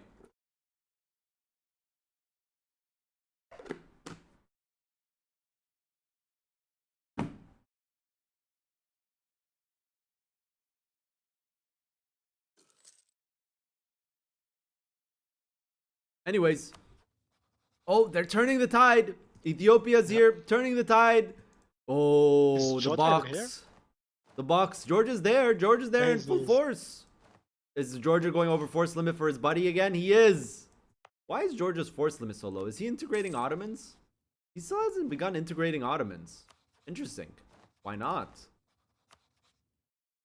He can. I mean, right now He he made it can. incorporated. He made it Why incorporated, would you so make I imagine. incorporated when you don't? They're gonna annex it. I mean, he's kind of in a cursed position here where it's like, I mean, you just want to go north to expand, as I guess, and into Iran. Do you want to fight this Russia? Well, you can take Ruthenia, a little bit of Astrakhan. You think Russia will hurt us? Oh. Probably, Yeah, actually. not when you have this guy on your side. The Neo-Seljuks? Yep. I mean, Neo-Seljuks is making everyone his enemy. Orisa's pretty scary. Same with Bukhara. And the African hug box. This is like basically all of Africa, chat. But Vladia I doesn't like count. these Russian ideas. Russian ideas? Let's see what he has. The ones what he picked. The Yeah, it's just quality, like I mean, everything- courts, offensive. It's like all quality, and then he's going like Yep. quality and offensive, so he's more combat ability. I kind of like this. It's like kind of cute. It's just like, it's a mix of all combat ability. I'm not one thing. I'm infantry, I'm cav, I'm artillery. Kind of cool. Is there a USA? If you look at where USA is supposed to be, there's no USA. But if you look at Brazil, Wait, can this guy still from the US? what do you mean? Oh no, he can't. The colony. He can't form US. No, colony cannot. Can form Venezuela? What? Okay, Cancer so it's is a- looking stop. like he has cancer right now. They're getting run down by this. Yeah. They're getting run Did he down deck by this alone AI. again? No, he didn't. But Oh, Great okay. Britain is just like trolling him or something. Where is Britain's army? It's in Baltimore. Why is it dead? Britain's army got stack wiped. Wait, it says he has 150k. Oh, it's just not Yeah, reinforced. look at this stack. Uh.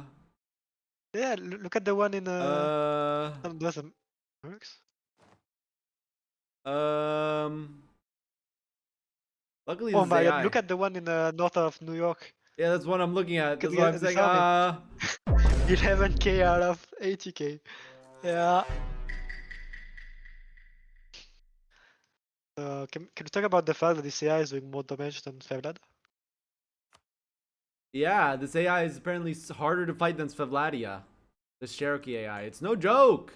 People keep treating these AIs like they're joke. And Blackfoot is here again. He's allied to Blackfoot, I don't dude. think they're supposed to be allied to ally each other. I don't think they're supposed to ally each other either, too. But apparently they are. Oh, Blackfoot came out of nowhere. Oh, what is happening? They're losing. Chat, what is happening? What is happening there? We'll check on that later. Back into the Middle East. Actually, you know what, chat? It's not the Middle East. It's West Asia. You know, chat. Okay. The US condottieri to the West system with Asia. the black flag. Yeah. They're not Black Flag. They're just part of the Burgundian system. Yeah. The battles of West Asia are occurring right now. And once again, it looks like Ethiopia's got the upper hand here with his buddy, boys. Congo. Burgundian system coming in. Did Burgundian system go plutocratic as the next idea group? He did. That means more Merc manpower, chat. Okay, so that means his Merc build is not as cooked. He's running 54 Merc discipline. What?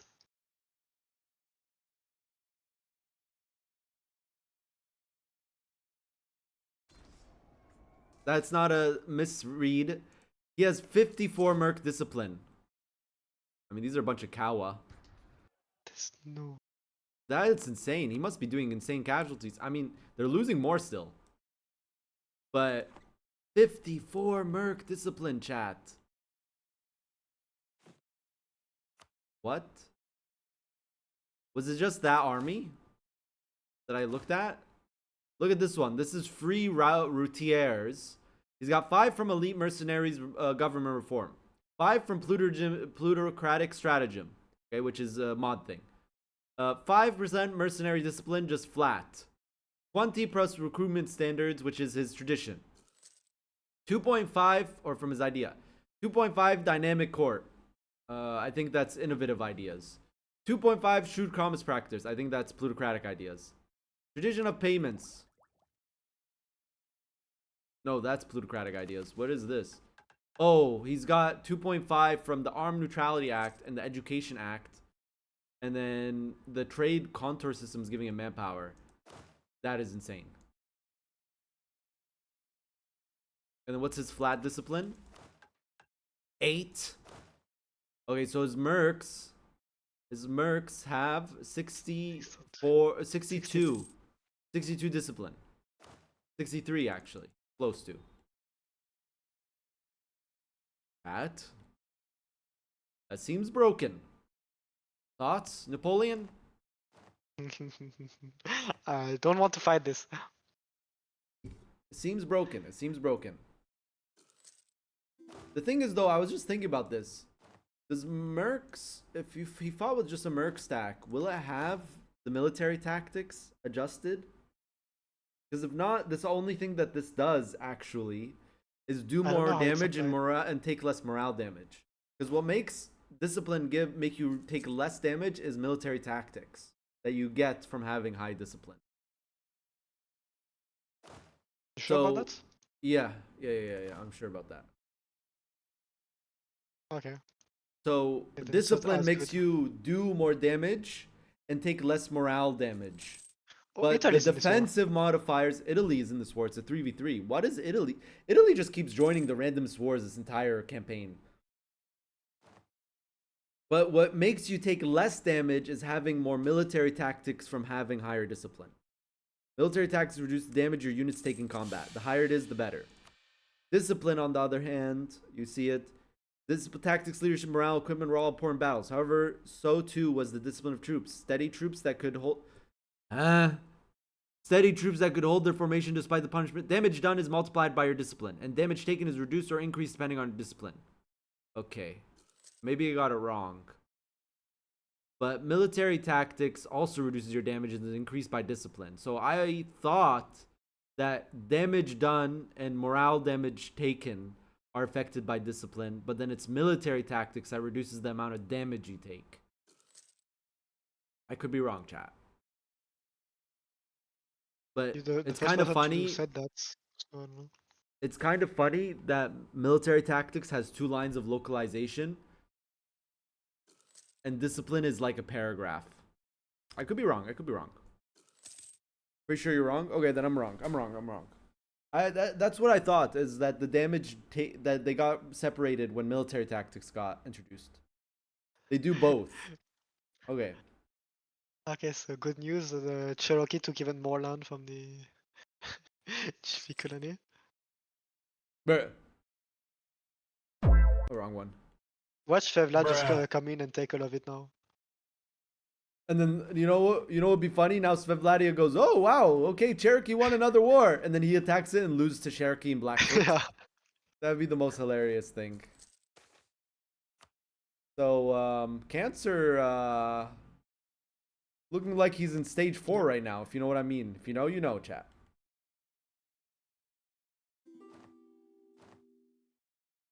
EU4 encirclement in Tabuk. Oh, it's a EU4 encirclement. Should we go Live into Tobruk now. live EU4 encirclement. Yeah, they should rename it to Tobruk now. If you know, you know. If you know, you know. Tabuk should be named to Tabruk. If you know, you know. What for reference? Rats of Tabuk Yeah, the rats of Tabuk. are dead. They got stack wiped. Oh, dude. That was funny watching EU4 battles and they just go for months and months. Imagine you're one of those guys in those battles. You're just there for months, just a battle. It's literally World War I. the way battles are designed in EU4. It's literally just World War One. Kind of. Oh, stack wipe? Nope. Guess what? Because they're mercs. Look at that.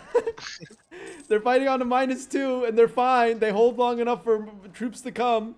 Because guess what? They have 55 discipline. Yeah. Though they're taking the battles and they're pushing the siege 57. Chat, how unlucky is it to not get this 57? Someone do the math. Someone do the math quick, or I'm banning the entire chat. I'm turning off the stream right now if you don't do the math. Hard math. It's 43% chance not to get it. I didn't get it. well, it's chat. It was a 57% because the previous percentages do not increase the chance. Each instance is separate from another. Just because he didn't get a bunch of 57s before does not mean the next 57% has higher odds of happening. It was actually a really easy question, chat. You all get banned. Oh, and they stopped the siege. Oh my god, that's so painful.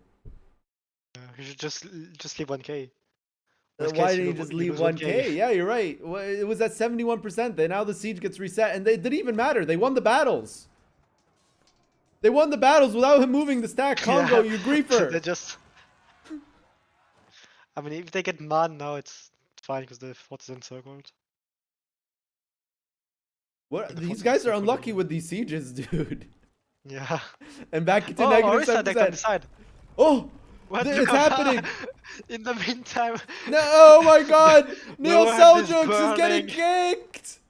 ganked. Wait, there's so many wars going on. Wait, they're getting giga ganked. Chat, Yeah. they're getting giga ganked. Oh my god. Chat. Number 1 GP. This is why you're never number 1 GP. This is a pro rule, chat. Always be number 3 or 4. You're 3 and 4, you're like, dude, I'm not even the strongest nation. But when you're number 1, everyone wants your Right. throat. If you know, you know. It's fine. The Spanish decked on the Burgundy on the other side. Oh, and Svevladia. It's World War. Yeah, it's World War. It's World War. 10,000 different wars. Svevladia attacked the Africans. Neo Seljuks are against the Africans and Iran and Orisa. This is World War right now, chat. Italy, Svevladia, Neo Seljuks, Georgia against Iran, Orisa, Ethiopia, Congo, and the Burgundian system. Yeah, it's so like World War II. You have the big war in Europe with the Axis against the Allies in the Seljuk Ethiopia. You have the Japan side with Svevlad Burgundy, and you have the football war in Central Africa between Switzerland and Westphalia. If you know, you know. I'm gonna just say that every time now. If you know, you know. Chat, if you know, you know. Parlez-vous en français? If you know, you know. What is going on, chat? Absolute chaos. With 19 minutes The left in world the is session, burning they indeed. looked at the clock and they said, dude, my last chance to get my EU4 itch of the week. Need to see numbers. That's those players, chat. That's what I'm imagining what they're like. It's probably more vicious than that. The scratching and the itching for EU4 action. Probably bigger than that. And Persia getting wrecked again. Bro, how many times are we gonna watch this happen? Persia getting wrecked. But hey, maybe Orisa will connect with him this time. I mean, he's 1 fort away. 2, I guess. Question is, did he upgrade BAM? He upgraded it to level 3. Level 2, not level 3. Sven says Cuba is the superior formable colony. Yeah, Sven isn't. Then I'm not gonna say it. I already told him. I guess that So really if you- is if you know, you know. Yeah, because you're gonna look at his ideas and you're gonna tell me what But it they don't gives. have formables for some reason. Did it get removed? No, Dominion of Cuba. Yeah, I forgot they're called Dominion. Dominion. Dominican? No, Dominion. So what it gives in ideas is ship cost and sailors. Okay. That's it. Which one do you recommend? Peru? I think Peru is the right Peru one. is It's the Peru is best colonial insanely ideas. OP. Yeah, I think Peru has the best colonial ideas. I have to He has the agree best with my artillery in the co-cast game. here. I have to. You know why you form dominions, chat?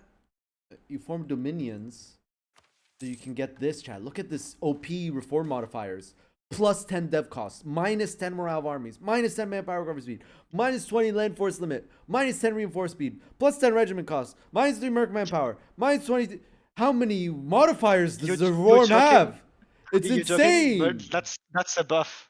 I know And it is a ironically, buff. that's a buff because not as bad as what they have currently. It is a big buff actually. Yeah, it is a It's big buff. 20 dev cost actually. It's 10. Because you get Is it plus 10 minus or 10 plus dev 20? cost and minus 10 dev cost in primary culture. Oh. So it goes from minus 30 to minus 20. Oh.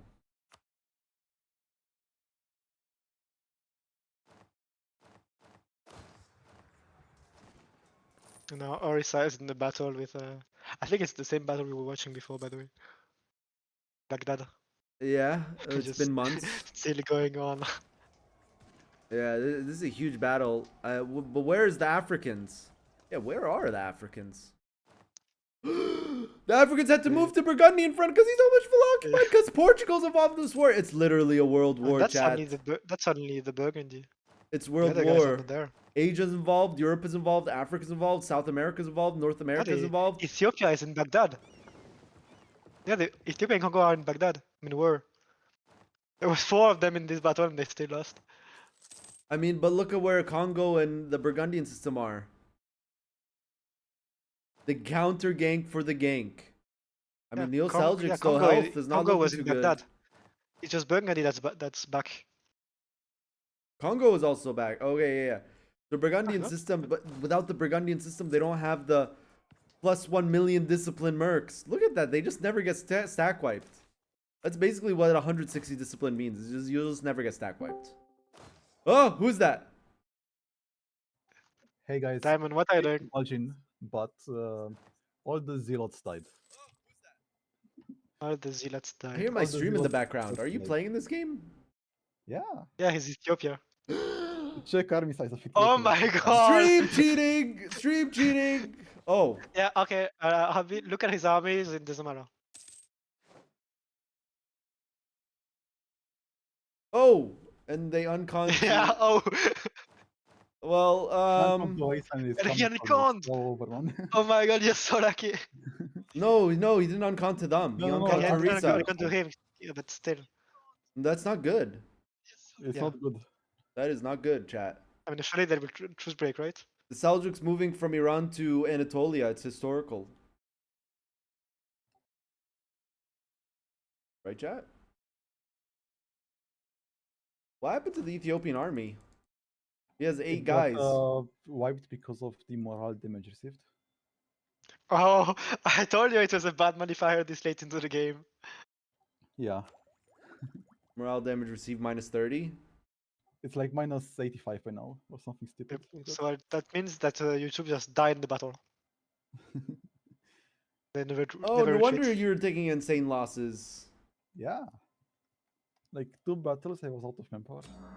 Yeah, because your dudes are Like, going to the last man. Vlad and everyone. I don't think that's good, dude. Yeah, it's not. I think morale damage received is just not a good modifier. I think it's troll. It's good early. And then what? It's not like you can remove your national And ideas. then it's bad. It's not that it doesn't matter anymore. It's bad. It's a debuff. Yeah, it's a debuff. Orisa pieced out. I mean, Iran took land. We can look at this guy's. Oh, Iran got some pretty good land. Orisa took nothing. That was purely for Iran. Iran lives another day, chat. We're gonna see him next week lose wars to Seljuk again. Fuck. Dude, but Burgundian system. What am I listening right now? Oh, I'm tagging to Ethiopia. That's what I'm listening to. Yeah. All I hear is. Why are you still here? Okay, goodbye, guys. Diamond, get out. Goodbye. And good luck. And goodbye. Dude, Burgundian system is winning 1v2 against Portugal and Sealandia. Yeah, It's almost like he has 100%. 160 discipline on his mercs. Almost. he's getting full siege and he's not taking back loans. Yeah. What's going on You with know this what forwards, happens when dude? he goes bankrupt on a merc build? They all die. Yeah, they all get poof, They all just No mercs. disappear. Unless they're in a battle. Right? and you can't hire them anymore because you're bankrupt. If you hire all the mercs, make them go into one big battle, hit your bankruptcy button, you're good, dude. Yeah, and then you get banned because there's 2 observers looking at it. Is that against the rules? It's against the arena rule. Oh Yeah, no! it's an exploit. He's rushing a fourth and he just lost 200k men! Not like this. This fort was even worth rushing. Not like this, chat. We were just saying, wow, so good, so nice. Why does Assaulting do this? Because every modder and their mother was like, hey, dude, let's buff Garrison and nerf Assaulting. Gunkant. I mean, yeah, because if because Do they really want to? They care this much about the Neo Seljuks? Right, chat?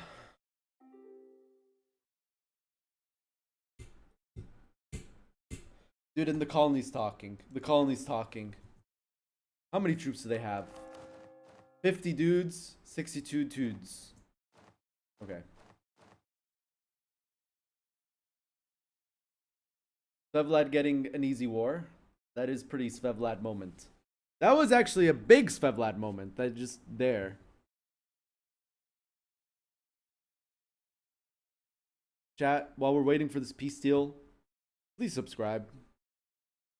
We'll do an EU5 MP day 1, chat. Here, chat. I'll even gift a sub. Who wants a sub? I'll gift a sub so we reach our sub goal faster. Who wants a sub, chat? Just say me in chat.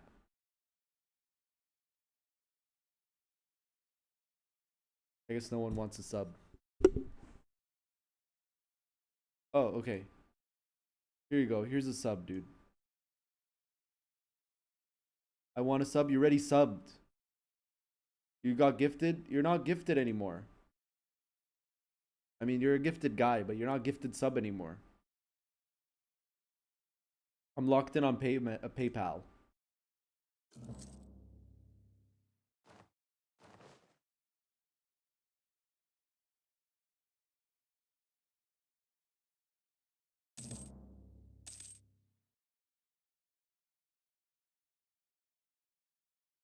There you go. I could just make it random. Ooh. The land taken.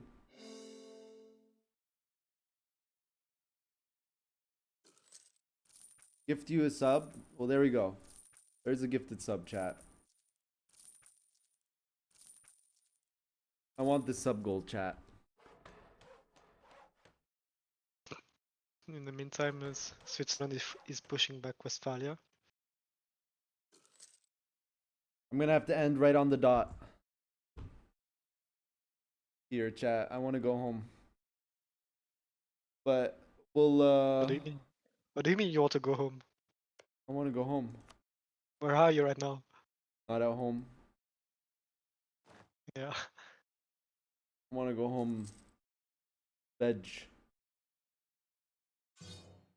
I don't know. Caesar, Augusta. I have no clue. You know, you can still play on day 1 even if you don't get the sub goal. No, we have to. No, we have to. Here, I'll reduce the sub goal slightly. If we don't get the sub goal, it won't be day 1, chat. Saying. I'm sorry, the virus. I have to.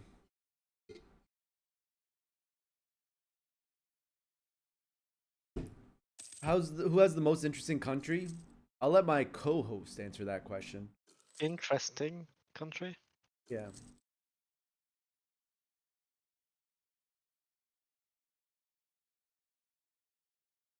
Or I mean, France for the ignore zone of control, which is very funny. Yeah, France. That's Like, definitely the yeah. most interesting. It's not the strongest, but it's funny. Interesting. Yeah, it's most funny in this way. Interesting doesn't. It depends on the point of view, you know. Yeah.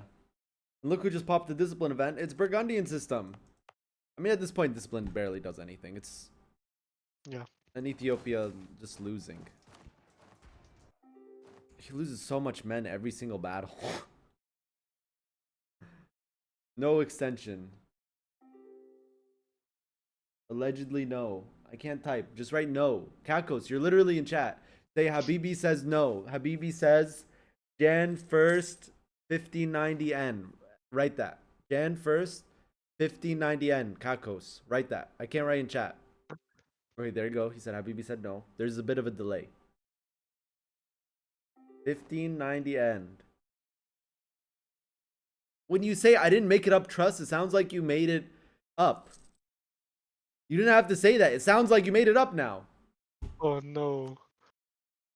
The Ethiopian troops. I mean, real question is what are Ethiopian troops? But yeah.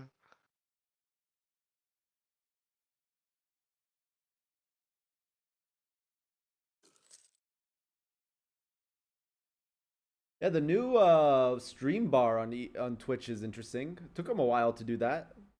But you can just rewind 30 minutes, 10 seconds, 2 hours, whatever you want now. For a while. I don't know why it took them so long to add that feature in Twitch. It looks weird now because now I'm watching live streams and I think I'm watching a VOD. I'm not used to it yet.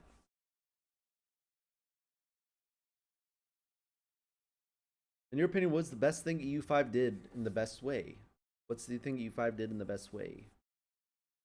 I really like the pop system, and I really like how you know, you care more about pops. I really like also how development works. Maybe wish there wasn't a cap on development, but it makes sense why there is a cap. But yeah, like 100 development provinces are pretty easy to do. The worst thing, I don't want to say the worst thing yet because the game right now is still being updated. The primary focus has been optimization and AI. So I feel like those are the two very important things that needs to be worked on. So, and they're doing that. Mana's gone. That's great. Purple Proxy doesn't know, chat. Is the AI good at the game? When I first started playing the game, no. But it gets better on every single patch. When I first, the influencer playtest, the AI was very abusable.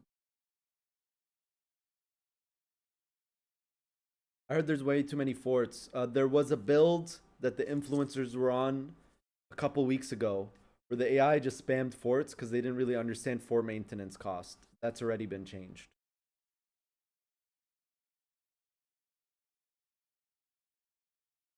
That was an issue, yes. The AI didn't know what fort maintenance meant, and for some reason it really valued forts.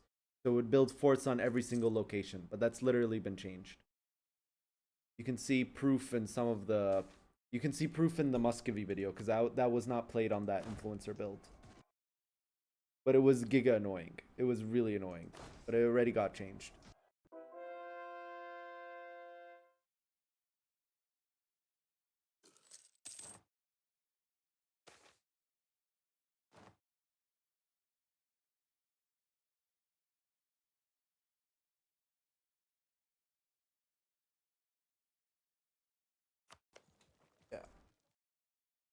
Proxy, Purple Proxy, the reason why I said he doesn't know is because I've announced, this is now the second stream that I've announced, that when EU5 comes out, I'm fully transitioning to EU5.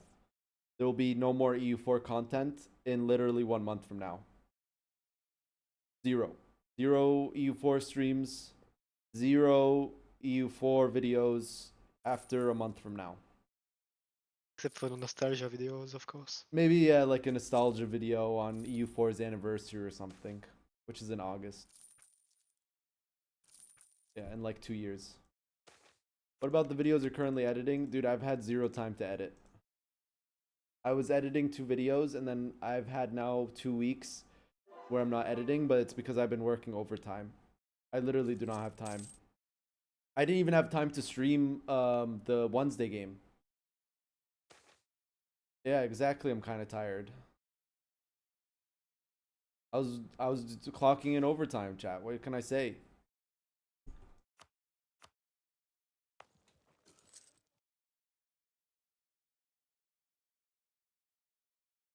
What can I say, chat? British conquest of Calais. Really? What?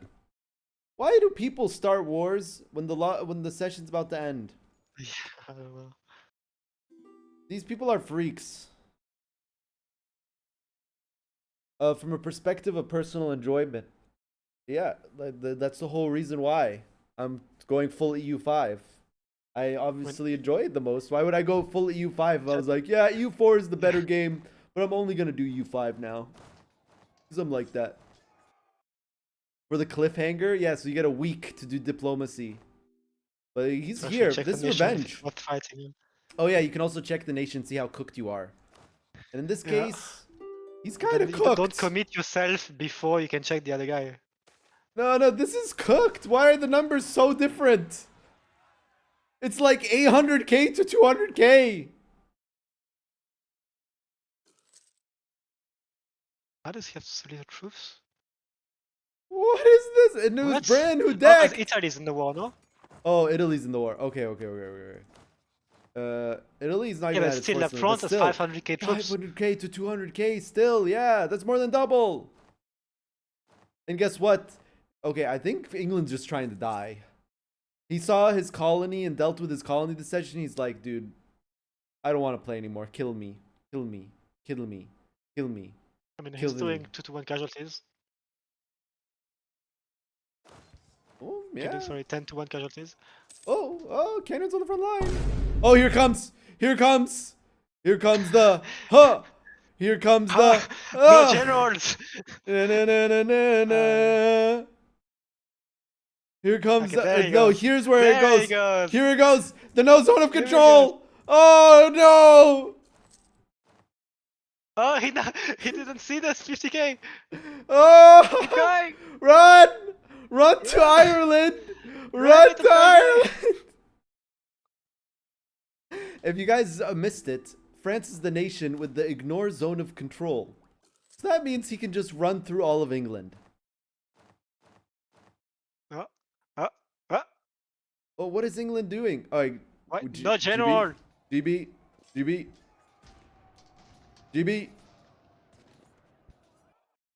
It's cooked, chat. It went from it's not doing too bad to, oh, he's about to get his entire army stack wiped, and the French army's in Yep. Scotland in literally a couple months. As it goes when you're fighting against this France. That's the thing. You fight against this France, if you lose one battle, it's over. But it's the same for the France. He loses one battle, his army retreats without ignoring zone of control. Assaulting fort. What? What the Why hell? did he do that? He had no troops, no morale. And he's also Cav. Yeah, but he still has. And England doesn't take advantage of that, of course. He decides to drill. With full drilled troops. Bruh. Berg is high or something. Berg smoked the Dankish legal kush in all of Norway. And he's on it right now. Does he even have the 10 ICA mission? Red coats? Does not. He does not. And he click his stratagem. He can't click it anyways. He's 500k max manpower and he's suffering on manpower because he can't annex Gaeldom. This GB is just cooked. I think Berg is just trying to die.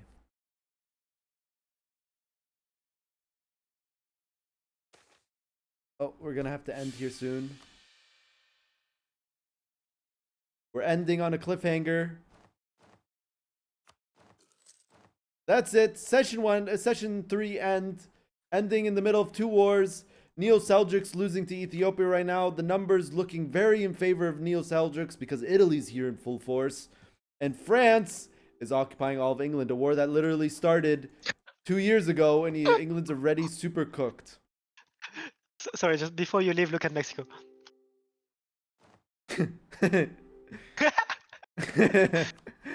And it happens again. And it happens The again. same thing happened last week. It happened again. What do you mean happened this week with Cherokee? Last week. He attacked the Aztecs and like he got his teeth kicked in.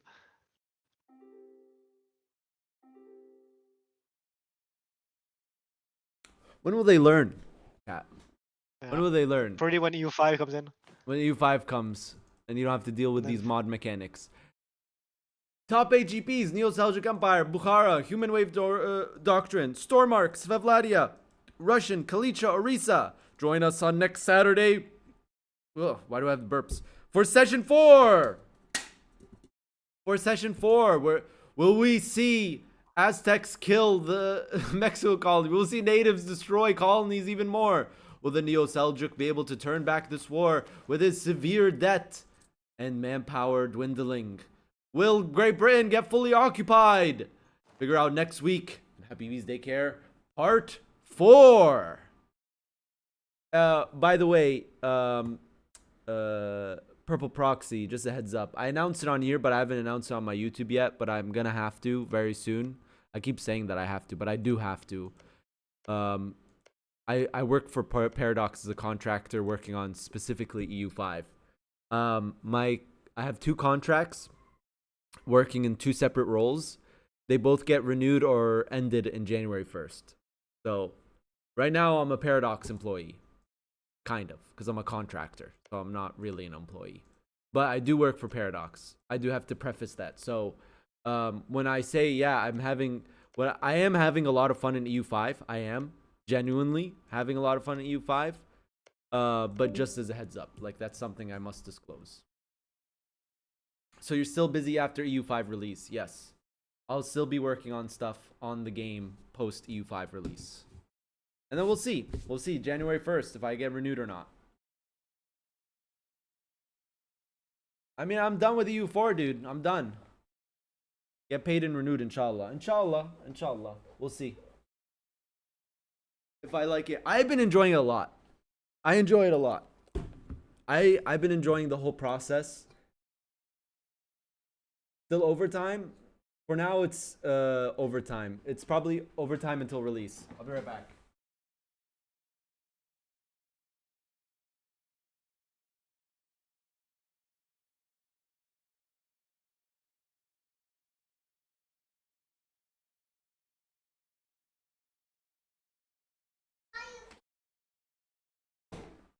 Nice. Did you have fun? Good. All right, chat. I'm hoping for a ton of content after release. There's 3 DLCs already planned. Give me your YouTube. I can make AI content on it. If you want to edit full videos for you, I'm now open full-time editor on the main EU4 channel or EU5 channel. Yeah, if you want to. DM me on Discord. Okay. See you guys. I'm going to head out. Are you going to give free keys on EU5 release? No. They're like $60 a key. Oh, yeah, no. I'll be streaming a lot of EU5. I shouldn't be working any overtime post-release. I should not. And I also have already 2 weeks of vacation booked in November. But part of that is actual vacation. So, like, I'll be around first week and a half.